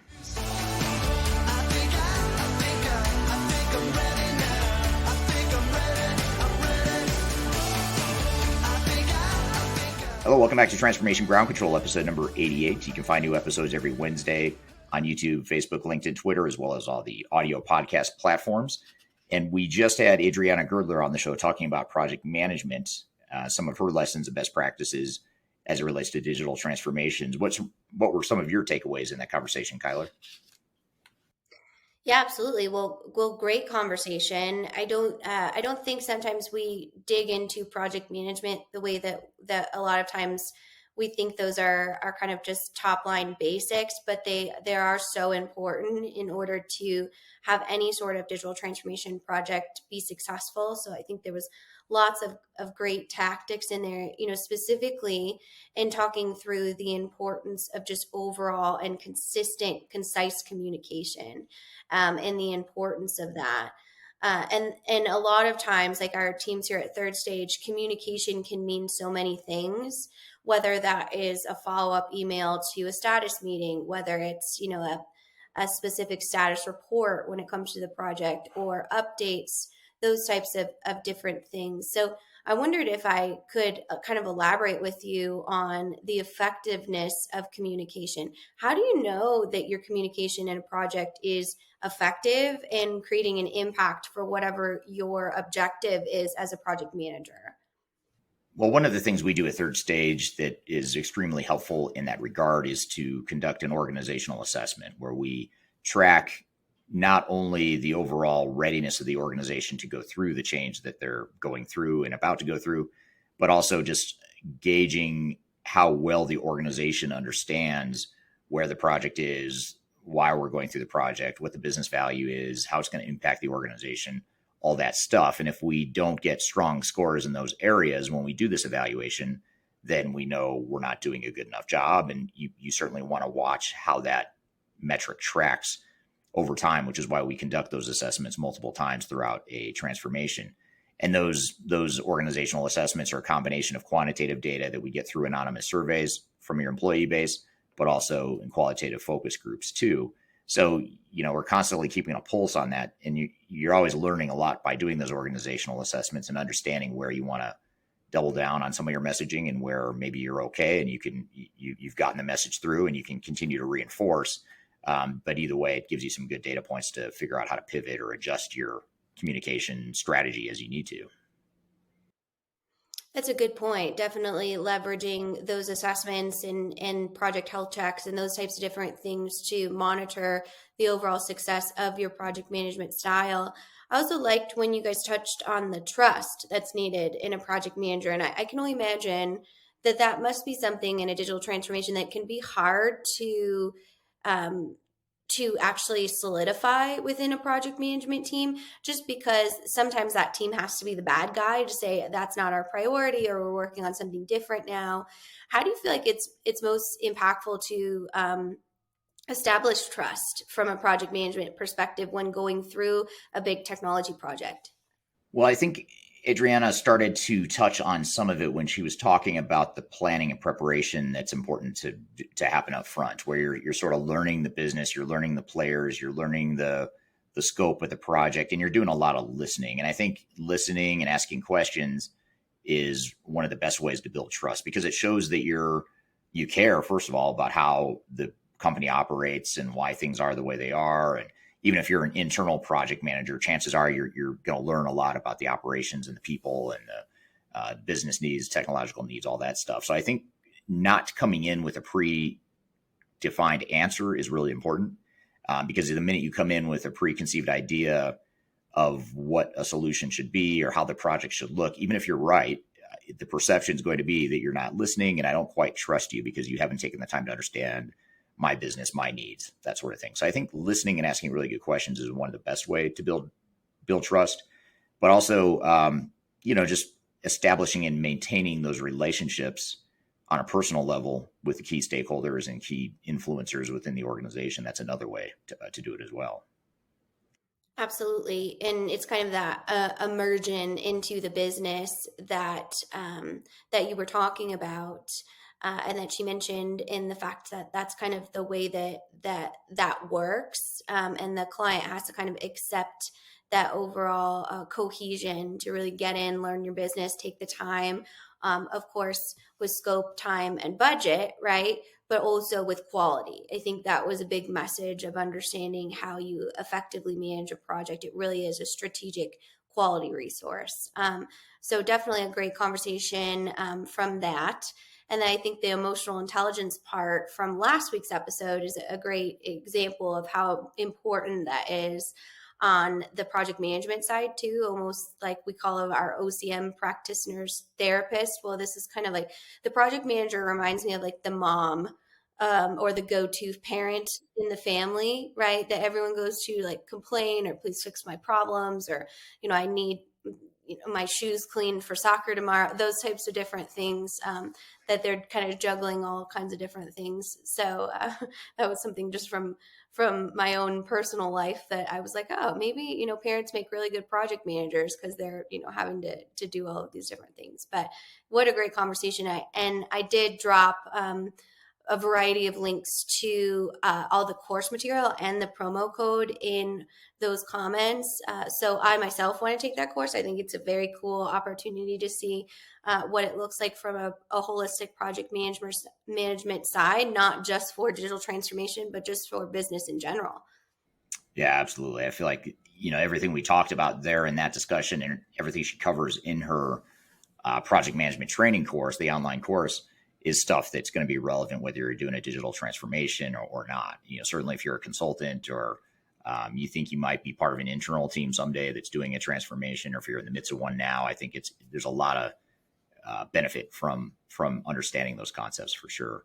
And again, that was Adriana Girdler. I do recommend her YouTube channel too. She's got a really good YouTube channel, and that's where I found her. And I'm always looking to people that have a bigger reach than I do. And she's one of those people that has, close to 100,000 followers or subscribers on YouTube, and just really good content in an area that's sort of underrated. I think project management gets brushed aside as sort of we need it, but we'll kind of wing it and it should be okay sort of thing, mentality that we see a lot with organizations. So I think adding some structure and predictability to the discipline is something that's, very, very well intentioned and important too. So, well, good. Well, I appreciate having her on the show. We definitely will have her back on. In fact, we've already made plans to have her back for a second episode or a part 2 of that conversation, because there's a lot more that we didn't get into that I wanted to. Actually, I had a list of questions. I didn't even get close to getting through those questions because we had so many great ones from the audience. So we'll have her back in a November episode of this show. So stick around, or be sure you keep an eye out for that.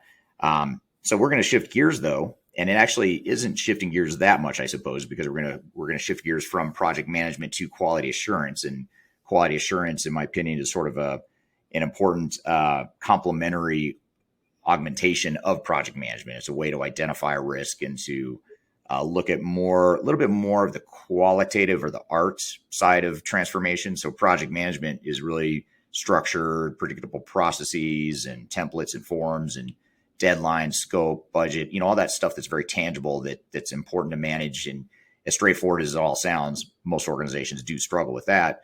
But then you add the layer of, okay, we're meeting our timelines, we're meeting our budgets, we're hitting all our key deliverables on paper, but we're not meeting the needs of the business, or there's other risk beyond that. So I think project management is one layer, certainly. Project management, controls, program management, all that stuff is one layer of mitigating risk and quality assurance, but there's a whole host of other stuff that goes beyond that. And this is where it gets into the art of understanding what a transformation should look like and how to know if you're doing it right. Not just, is it on time, on budget?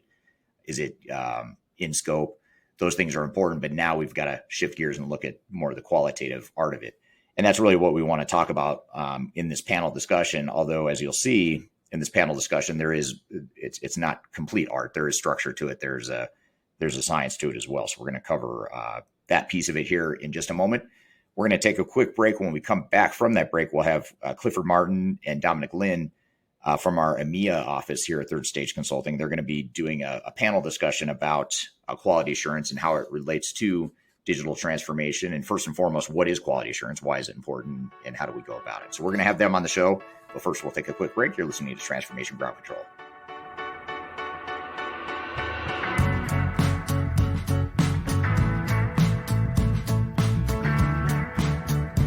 If you are aiming for transformation success, turn to Third Stage Consulting Group. Third Stage's independent and technology-agnostic consulting team helps clients define their digital strategies, define their roadmaps, and manage their transformations. With offices in the US, Europe, and Australia, our team helps the world's most forward-thinking organizations through their transformation pitfalls and risks. If you are embarking on a digital transformation or business change initiative, contact Third Stage Consulting to see how we can help you reach the third stage of transformation success. Learn more about us and download independent reports, videos, and other best practices at thirdstageconsulting.com.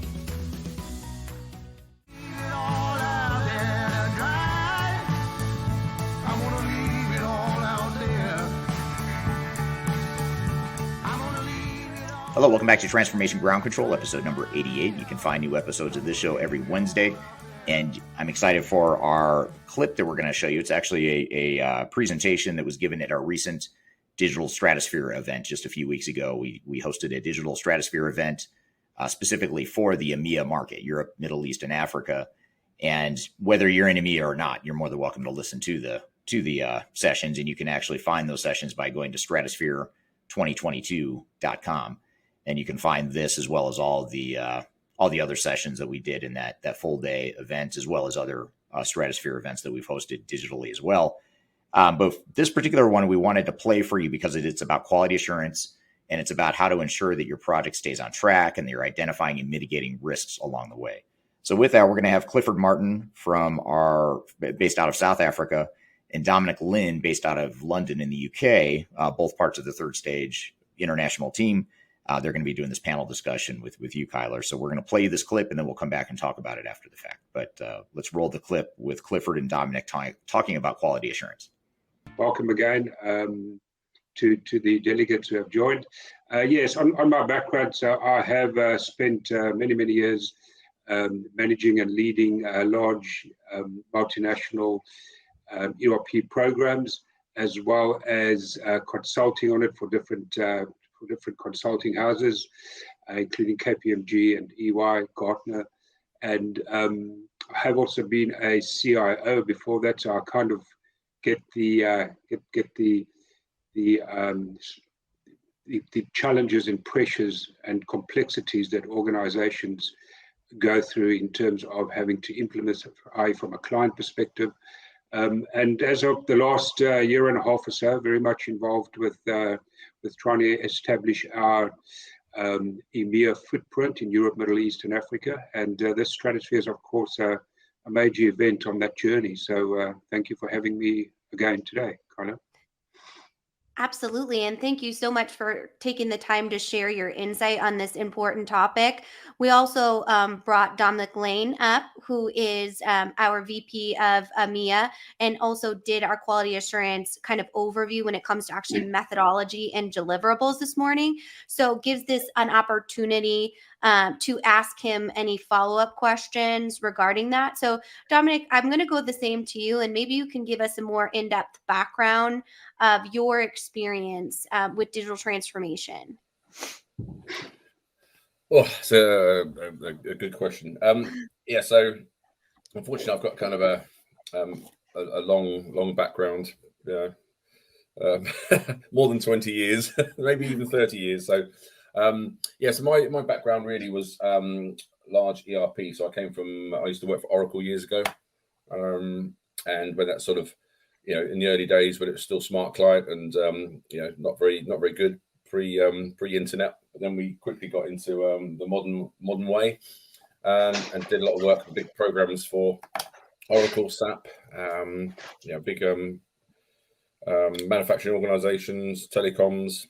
So, and slowly that sort of map of just having an ERP and not interconnected systems has changed, and slowly we've been, part of that digital revolution.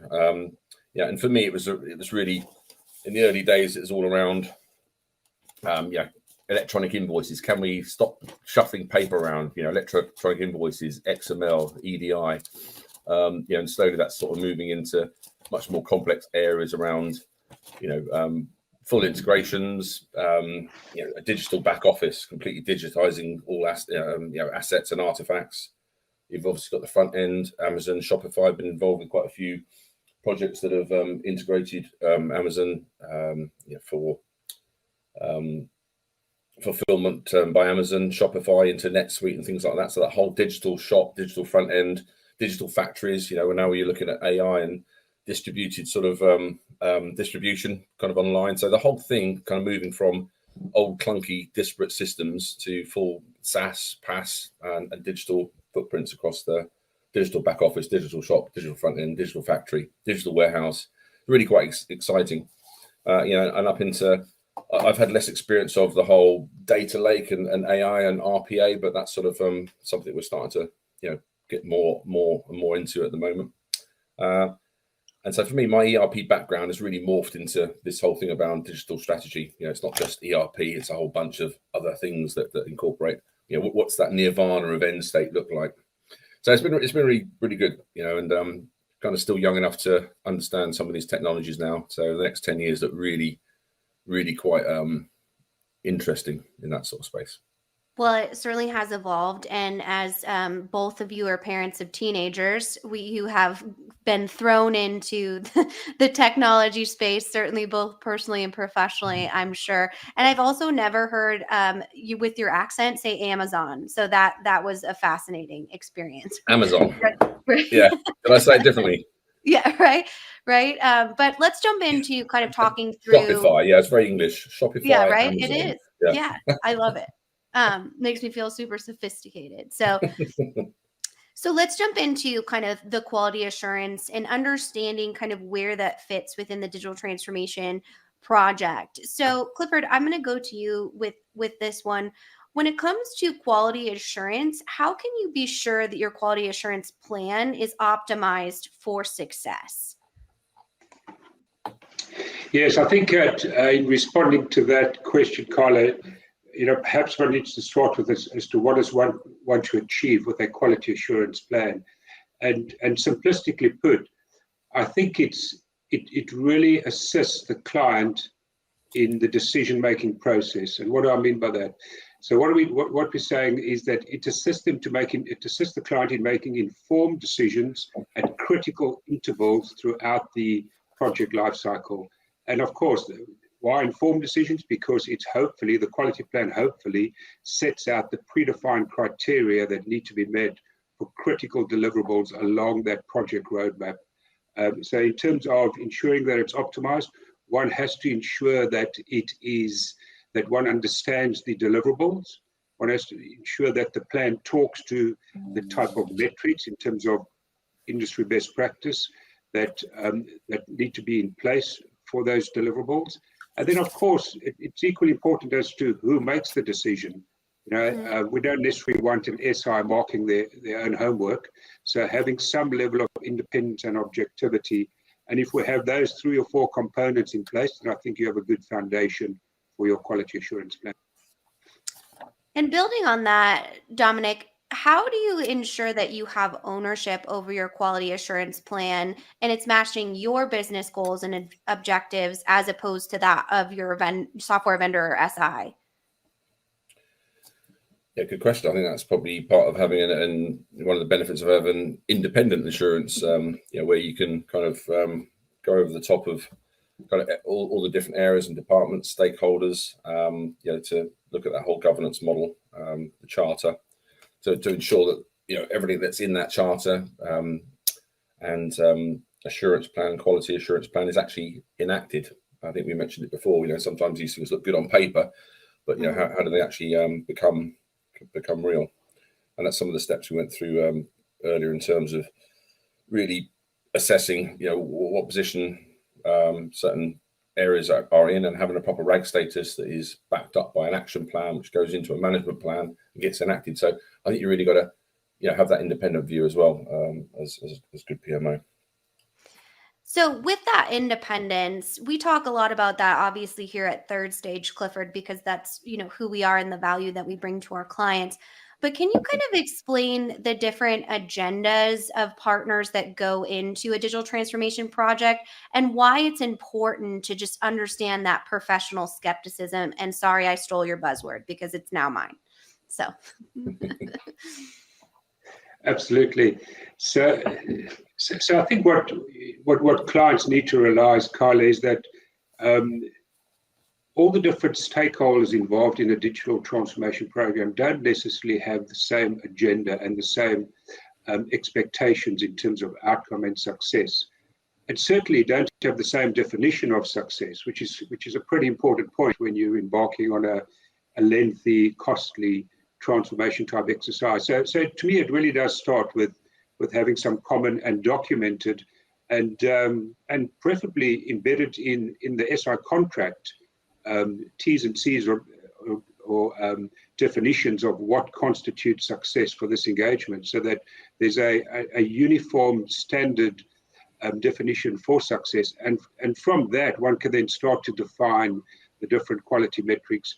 And let's face it, for the vendor, as one can expect, the agenda is going to be pretty much ensuring that they meet their contractual obligations. That's generally going to take us to the deployment of the solution and not much beyond. Perhaps a little bit of what's generally called hypercare or hand-holding type of support. And it's absolutely important that we are able to assess whether those objectives have been met, and therefore having those quality metrics embedded in the contract up front in order to ensure that it meets the client's expectations in terms of what constitutes success for the project, and not the vendor's expectations, because they are going to be different. So fundamentally important that there is that uniform definition to start with, and that the quality metrics and quality plan enable the achievement of those objectives, and all stakeholders buy into that. Absolutely. And this is a great question from one of our users on LinkedIn here that goes along with those. It's, what are some shared KPIs that you should have expectations to achieve with your SI or software vendor within that contracting? So I think that's an interesting question. So maybe Dominic, we'll start with you on that one. What KPIs to ensure your project is being run properly? I mean, we kind of mentioned it a bit earlier about assurance, and assurance will come in and kind of have a look at what these KPIs mean, and look at PMO statuses, and is it really green? What is it? What is the truth under it? I guess the things you can do to manage these is, obviously you've got the plan versus actual, so you have sort of the time KPIs, the time cycles, plan versus actual. So quite often you have a graph that says, this is what we are. You can visually see these things, and it's kind of a nice little metric there. Obviously you've got to track variances, so budget variance, task variance, utilization, things like that against budget are also quite good. Quite difficult to manage. There are tools that can do this. You've got quality KPI, so I guess depends on what stage you're out of a project. Like at the start, you might have a CRP, and that has a parking lot, and you basically have lots of questions. We've got these ones unanswered, answered. Is it gap fit? So you have these sort of burn down metrics that you can measure as well.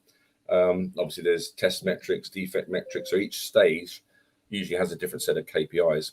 One of the things I'll probably add is quite important to have and these are all part of a stage gate review normally. but your weekly PMO should be able to have KPIs that sort of have a burn down rate and kind of can give management an idea of whether you're on track or not. But I think for me, it's things like milestones, having your key milestones really defined well, entry and exit criteria. So everyone knows, hey, what happens when we get to the end of the design phase? What should be in place? What happens when we get to UAT?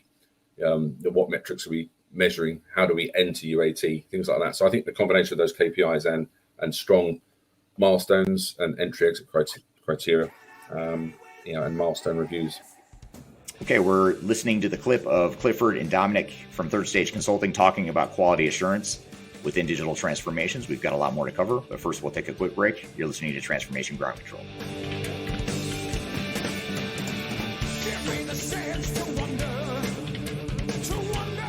If you are aiming for transformation success, turn to Third Stage Consulting Group. Third Stage's independent and technology agnostic consulting team helps clients define their digital strategies, define their roadmaps, and manage their transformations.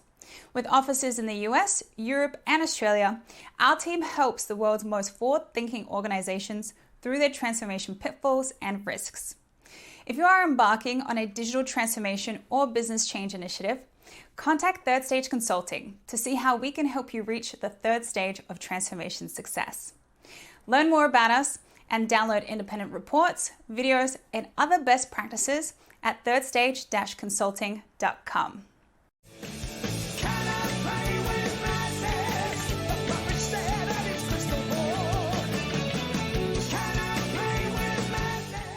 Hello, welcome back to Transformation Ground Control, episode number 88. We're here playing you a clip of Dominic and Clifford from the Third Stage Consulting team internationally talking about quality assurance within digital transformation.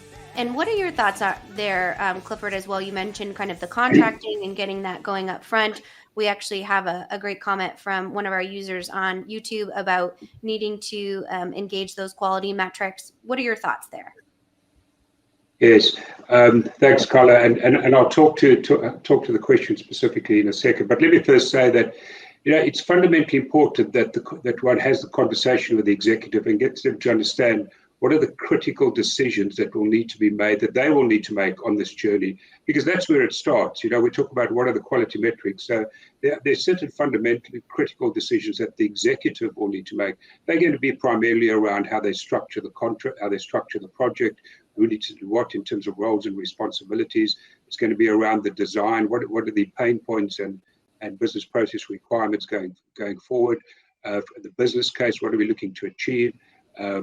Testing and go live. So there's probably 6 or 8 absolutely critical decisions that you want your executive involved in, and not involved in. You want them to own those decisions. And let's take just one major decision: go live. As a client, on what basis will you decide whether you are ready to deploy the new solution into the business environment? What are the key criteria? And that's an important question to have with the executive up front and the members of the steering committee. And typically it's going to be, as Dom was saying, it's going to be around the extent to which the solution's been properly tested, the extent to which the end users have been properly trained, the data's been migrated, and 3 or 4 other critical areas. So in terms of what metrics does one apply, I think the first question is, what are the critical decisions that need to be made, and what are the metrics that will inform them? Secondly, and then I think thirdly, and it's useful to document even to this level of detail, thirdly, what is the type of evidence, in what format, that will be presented to the executive to enable those decisions to be made? And that leads me to the question that around the SI. The SI has an absolutely critical role to play, of course, in ensuring that the deliverables are delivered in accordance with the predefined levels of quality. And therefore, the only way to ensure that happens is to embed it in the contract up front. If you don't, good luck to the client that's trying to have that conversation with an SI halfway through the project when you're burning X number of dollars per day, etc. It's going to be a very difficult conversation. So we certainly encourage and advocate that clients have these conversations up front before the SI is appointed, and make it a requirement of the RFP process, and ensure that they're embedded. You're just in such a much stronger position if one can do that. And that adds to the point I was trying to make around, certainly in your statement of work, and it's part of our quality assurance reviews or assurance review, you'd have a look at the statement of work. And as you said, you've got to have that clear. The vendors have got to have clear scope. The scope's got to be pretty detailed. The deliverables, the timelines, also these milestones. So, I would list every key milestone that has these quality entry and exit criteria that we agree constitutes passing over that point in time. And of course, the things like the RACI matrix, responsible and accountable, and who does what really, what's the handover points.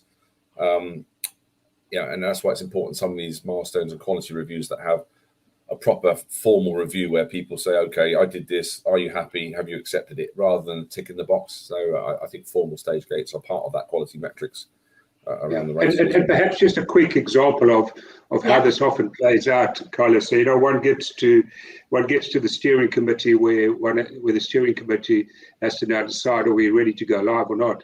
And you see the projects where one has these disciplines in place around quality, and it's predefined and everybody understands what their roles are, etc.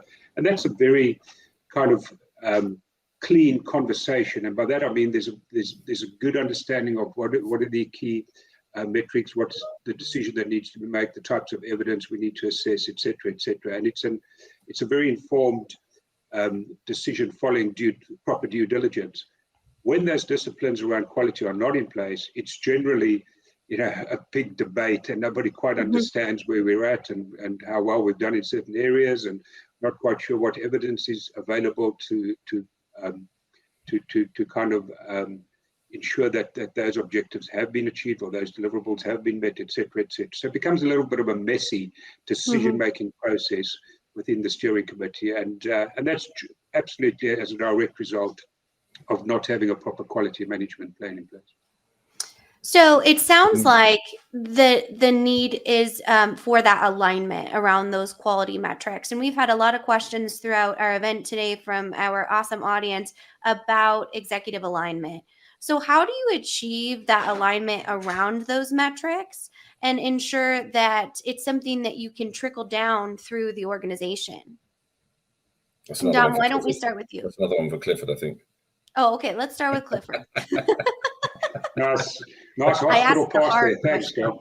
Yeah. I thought you talked about that earlier, so yeah.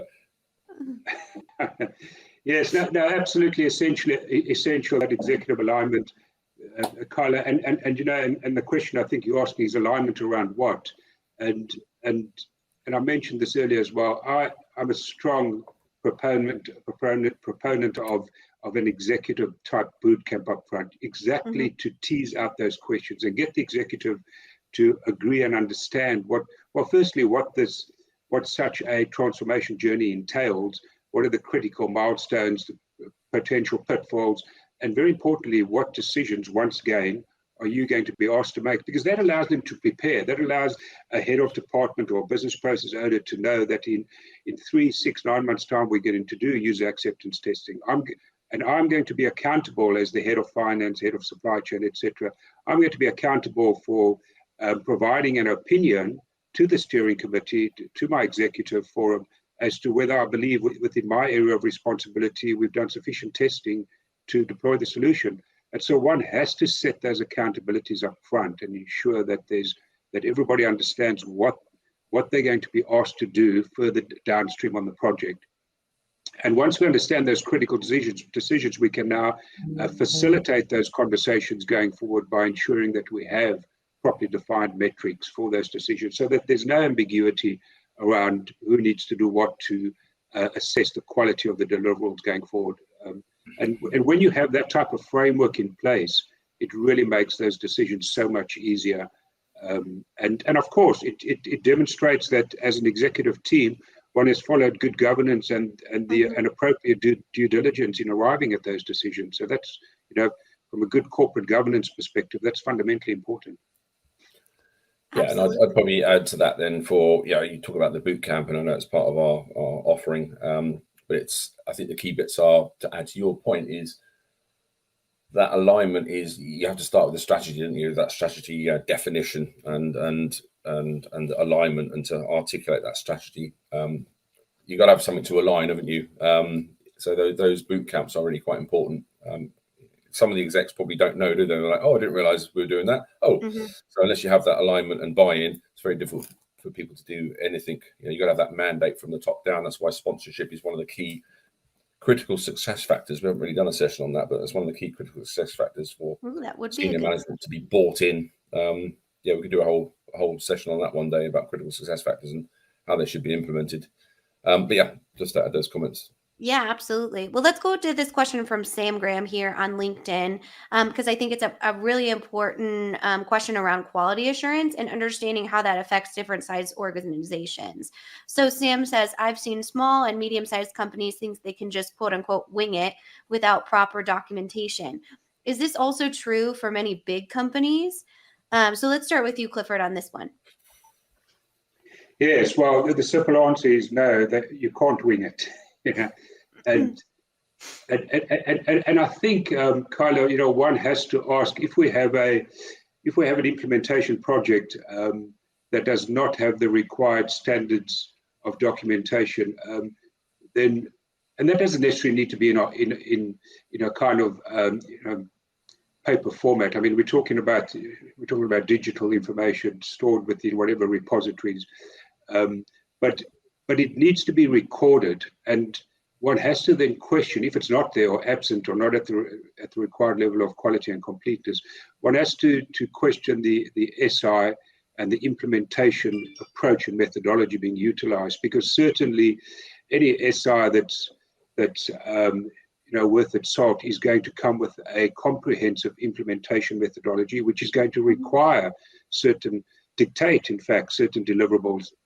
And in fact, for the SIs to maintain their accreditation with the big solution providers, they need to conform and adhere to those standards. We need the design documented somewhere so that we need the business processes. We need it down to a certain level of detail in terms of what are the transactions, the tasks, the roles, the reports that are going to be generated and built into the new solution. So if those types of things are absent, I think it's a major failing on the part of the SI and cause for great concern on any project. And that's why we always do a very detailed artifact review on what these are the documents you should have. These are ones that are missing, or but I'd also, to answer the question, I think they certainly shouldn't wing it, but I still see a lot of companies do that now. And quite often at the start, when we say, okay, we're going to come and do a current state assessment, almost every one I've done recently, and this is maybe pre a big ERP project, but after they've got existing systems they've been using for years, when we say, what's your current processes, most of them don't have process maps. Well, show me your SOPs then. Oh, well, yeah, Dave did that. And he kind of, it's, all right. What about a system architecture? Really? Sort of. So again, when we go in, normally it's that current state assessment. We end up rewriting a lot of that stuff. I think you're right. At the end of a project, when an SI has been in there, I'm still quite, left a little bit aghast at some of the quality of the documents. Some do it really well. Others are left wanting. I very, very rarely see an end-to-end solution design document. You get lots of functional specs. Here's my silo, here's that silo, and some configuration workbooks, but having an end-to-end solution and a document that's got true revision numbering and stuff like that, I think the industry is woefully lacking in that. 20, 30 years ago when I started out, we were hot on paperwork. Everyone did dotted the I's, crossed the T's. You make one small change, you got 10 pages of documentation just in case someone leaves and someone's got to pick it up. There's a lot of pride in that. I think now it's just too much money. You've got to be efficient, lean. People don't like to, you got to make sure that's in the statement of work again. Produce a solution design doc. Do this, do that. All the deliverables. But anyway, that's my 10 cents or 50p. Yeah, absolutely. And that's lots of them do wing it. Yeah. Oh yeah. So, and I think the wing it piece is a lot of times when we come in, third stage either does very expensive restoration projects for those organizations that did wing it, or we come in for that program assurance to say, we will, take a look at all of your strategic documents and then all of the partnership contracts with SI, those types of different things to help make sure that organizations are able to navigate this because, again, you don't know what you don't know. in that type of in that type of arena. Okay, we're listening to the clip of Clifford and Dominic from Third Stage Consulting talking about quality assurance within digital transformations. We've got a lot more to cover, but first we'll take a quick break. You're listening to Transformation Ground Control.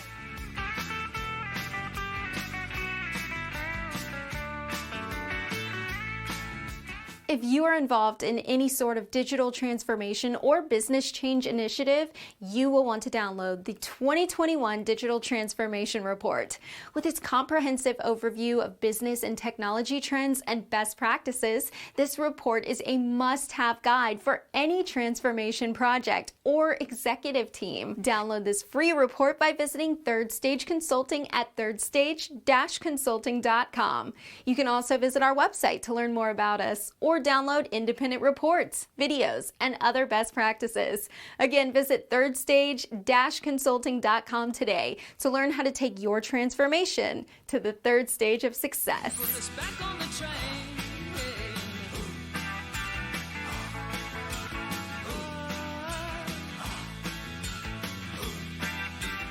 Hello, welcome back to Transformation Ground Control, episode number 88. We're here playing you a clip of Dominic and Clifford from the Third Stage Consulting team internationally talking about quality assurance within digital transformation. We have another question here from our YouTube user that's quite technical.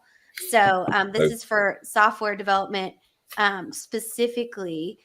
So quality assurance takes a deeper meaning. There's the quality of the UX UI, and then there's the quality of code, making sure it adheres to SE principles.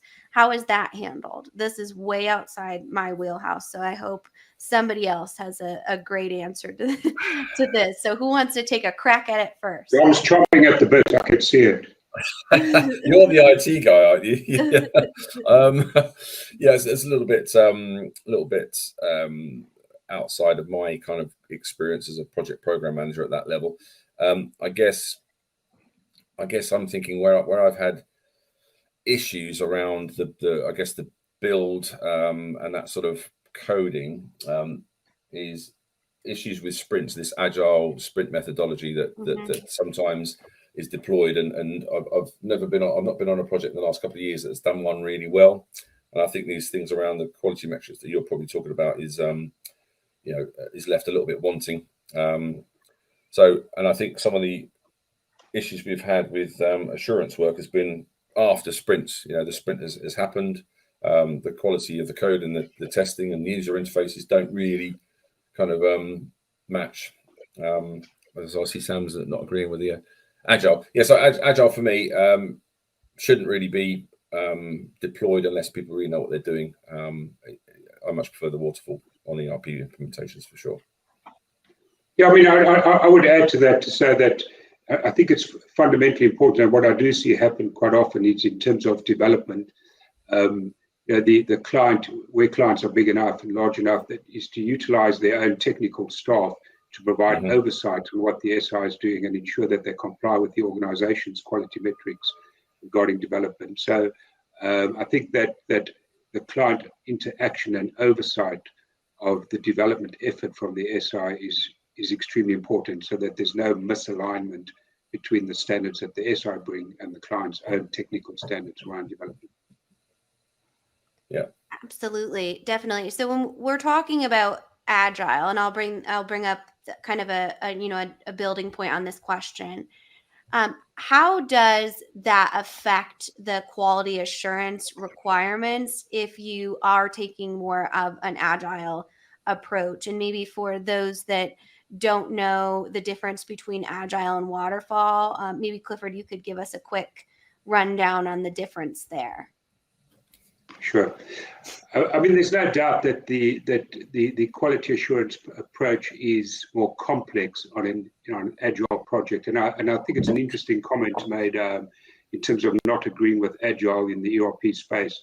I have my concerns as well, and of course, all the major ERP providers these days also have an agile methodology, and I think that's because of the pressure that's come from the marketplace in terms of projects taking too long and so on. But essentially, the waterfall approach is a lot more structured, and it can follow a very structured and systematic stage gated process. So, as an example, we want to complete all the design before we move into build. We want to ensure that the build has happened in accordance with the design before we move into testing, and that's for the full solution. Of course, in an agile approach, it's a lot more iterative and it's a lot more focused around specific scrums or functional teams. So we could have multiple components of the solution at different stages on the project lifecycle. We could have some development happening, we could have some iterative testing happening on different solutions, and at some stage it all needs to come together. So it does complicate the QA approach, but it's certainly a comprehensive quality assurance plan and program is still absolutely possible within an agile environment. Yeah, I must admit, to add that I don't like sprints in ERP if we can, or agile. I mean, it normally ends up being, we've done some design, there's a bunch of requirements, and they get to a stage where they go, okay, we've got some requirements, we've got a set bit of time, how much work can we do in that period, and then go to the next bit. But it's difficult to prioritize, and I've never quite kind of understood how the backlog doesn't go down quick enough, and sprint 1, sprint 2, and what's the overlap, and sometimes it's done for config items as well, not just development, where you've got 5 interfaces and we kind of do the development sprint. It's done with config as well. So one of the things we advocate is, unless it's really tried and tested or you've got massive development, I don't like offshore, unless it's well managed or just for certain key areas. And the agile sprint methodology is a tricky one for me. I've not seen it go well I've probably only done 4, but they've always gone a little bit astray.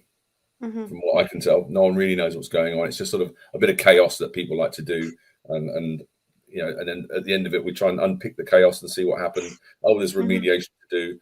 I've not seen it done well, so I'm sure there's agile people out there screaming at the screen now, going, "Of course, it can be done well." But yes, actually, on our live stream this last week with Wendy, who wrote a book on strategy to reality, is her book. It's called. One of our great guest questions talked about technical chaos, which I think is a great way to kind of describe what can happen in a digital transformation if you don't have those roadblocks to quality assurance.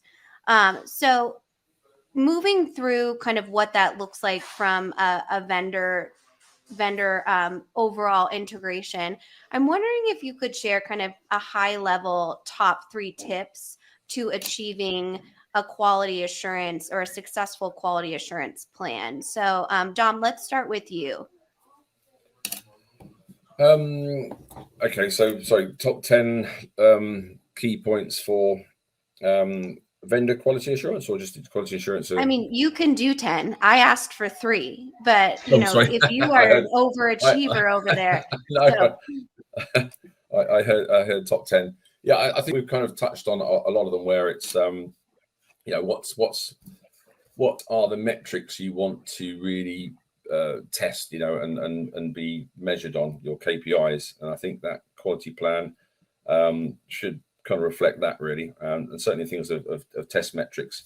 You've got other important things like regression testing. I think I would look at regression testing, data reconciliation, business readiness. They're kind of some of the key planks, I think, for any project, and how you work that into a quality metric can be a little bit tricky, but there'd probably be the 3 areas I would look at.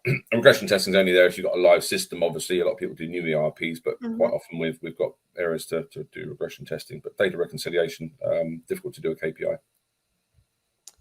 And what about you, Clifford? Are you going to do 10 or maybe 15 to top Dom? Or I only did 3.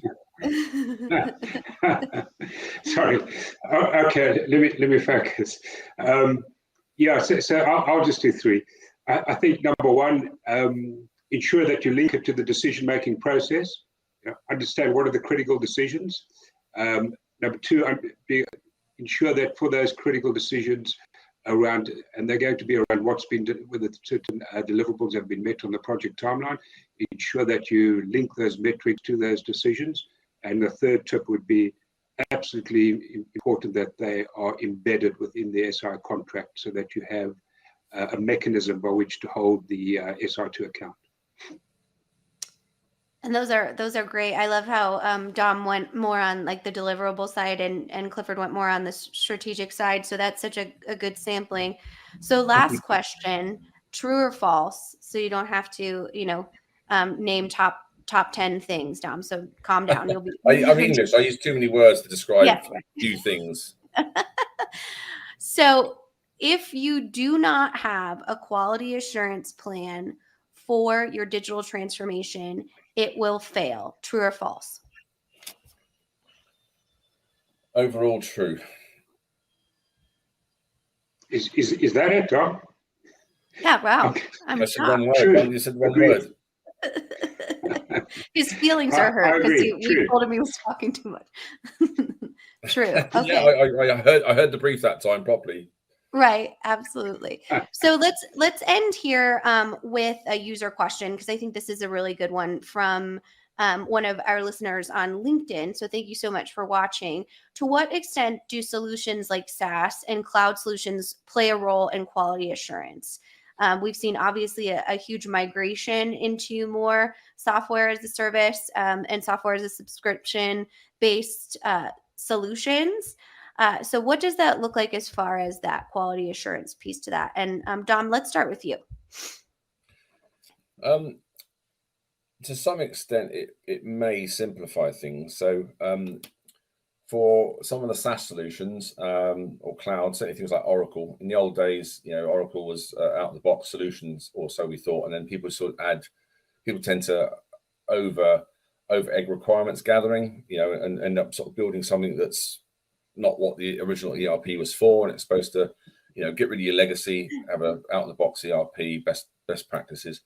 I think we moved away from that a lot with people extending and, customizing ERP. I think cloud brings it back to that sort of area where it's out of the box or in the cloud. Mm-hmm. So you have a much more structured, usually a template based, some of these ones come pre-configured. So I think there is a probably, easier to QA and have a quality product around the SaaS products now, because they're less tampered with in aspects. So that would be my initial view. The only thing you've got to look at is how it affects your IT governance and your IT operating model going from maybe on-premise to the SaaS model, things like that. There's obviously quality and governance around that area. But I think it simplifies it. Simplifies. Okay. And Clifford what about what about you, Clifford? What's your feedback on that question? So I think SaaS models are generally more of a adopt rather than adapt approach in terms of the design. So certainly in terms of that phase, it's somewhat simpler, but I wouldn't suggest that it's any less important in terms of SaaS or cloud deployment. It might be simpler in certain around the design, but it's still extremely important.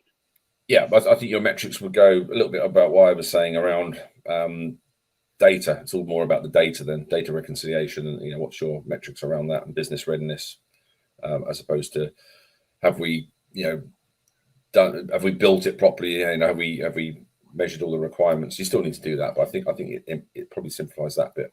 But yeah, you're right. No less important to do it. Certain quality assurance is still important. Absolutely. Well, thank you so much for joining us and sharing these great insights. Obviously, quality assurance is one of the things that we see as a need in the marketplace, which is why we specifically in this region put so much emphasis on how do you ensure that your digital transformation is successful, and quality assurance is that insurance piece. It's very similar to, you wouldn't drive a car without insurance. So if we can help you in that way, or just simply have an informal conversation, let us know. You can always reach out via LinkedIn. All right. Thank you, Clifford and Dominic. Thanks for that great discussion about quality assurance. We're going to take a quick break. When we come back, we'll talk about some of the lessons and themes from that discussion. We'll take a quick break. We'll be right back with more Transformation Ground Control.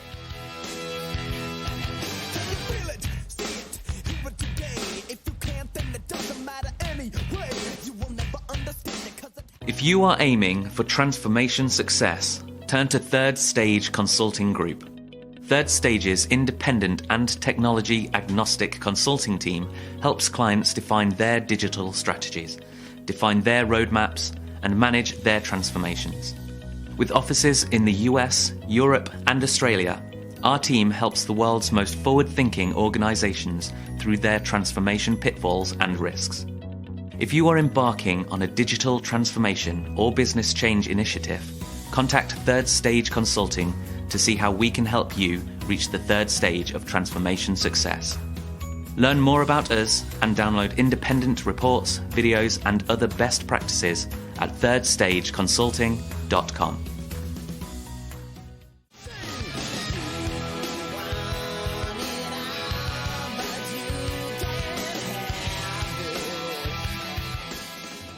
Hello, welcome back to Transformation Ground Control, episode number 88. We just had Clifford, Martin, and Dominic Lyne talking about quality assurance and digital transformations. Kyler, what were some of your thoughts and takeaways from that panel discussion? Yeah, well, I think it's such a good coupling with Dominic and Clifford, because Dominic really kind of pioneers a lot of our project program management and the technical piece of organization and how that looks as far as actually facilitating that project. And he comes in, looks at these projects, and can give advice in a completely independent nature if the project is set up for success or if it's not set up for success, or there's areas of opportunity. And then Clifford talked a lot about the vendor management side. And I think a lot of times quality assurance, people don't think about there's so many additional stakeholders involved in the projects that have their own agendas, and understanding how to kind of communicate with them, leverage what their skill set is, while still kind of owning the strategies and objectives that you want to achieve as a business. So the two sides of those are really great coming together to explain the importance of quality assurance, but also the expansiveness of quality assurance and where it should really be and who should be responsible for it. So I think that was a great conversation, just the dynamics between the two. Yeah, absolutely. It's a tricky balance, but I agree. That was a good discussion to kind of highlight that.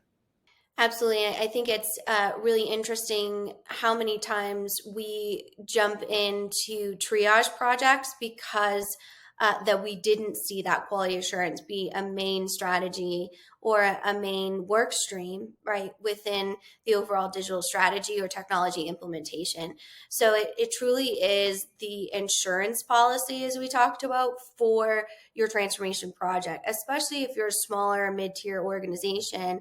Digital transformations do really have the power to completely disrupt and derail your overall business in any factor of industry. It transcends industry, it transcends size, but the need to invest in that from an independent lens is so important.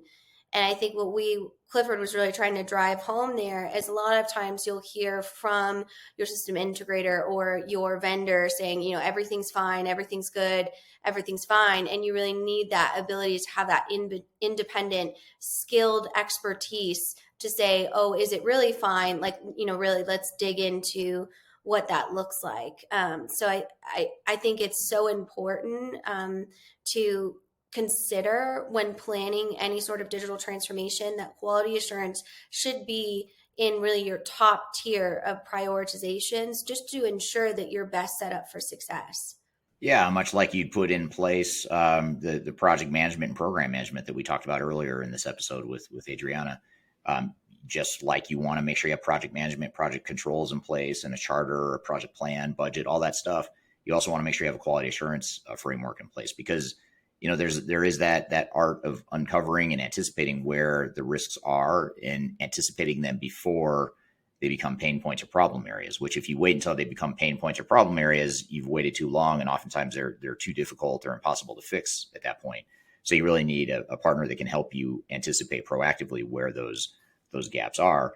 And the other thing is you don't want to rely on your system integrator or software vendor to provide that capability for you, because it's a lot like the guard or the fox guarding the hen house, where you're experiencing a situation where it's in their best interest to not identify risk because it makes them look bad potentially, or the perception is they might look bad if they identify the risks. And secondly, they don't necessarily see the risk themselves because they're deploying technology, and deploying technology is different than deploying a business solution. And they may say it's the same thing. And I know that in the industry, we like to blur those lines.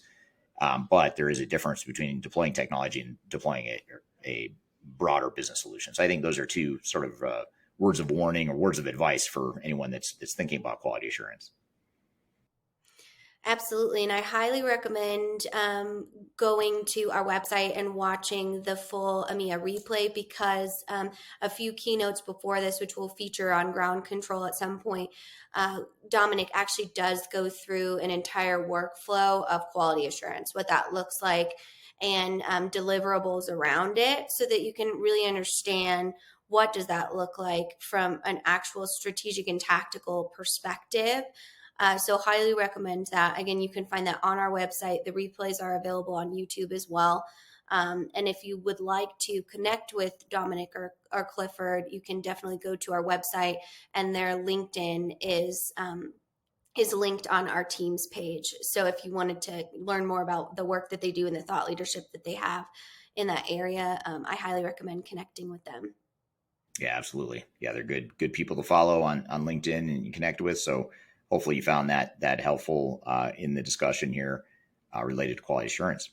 So that's a wrap for us today. That's a great episode. Thank you, Kyler, for all the great content and helping me host this. I really appreciate it, as always.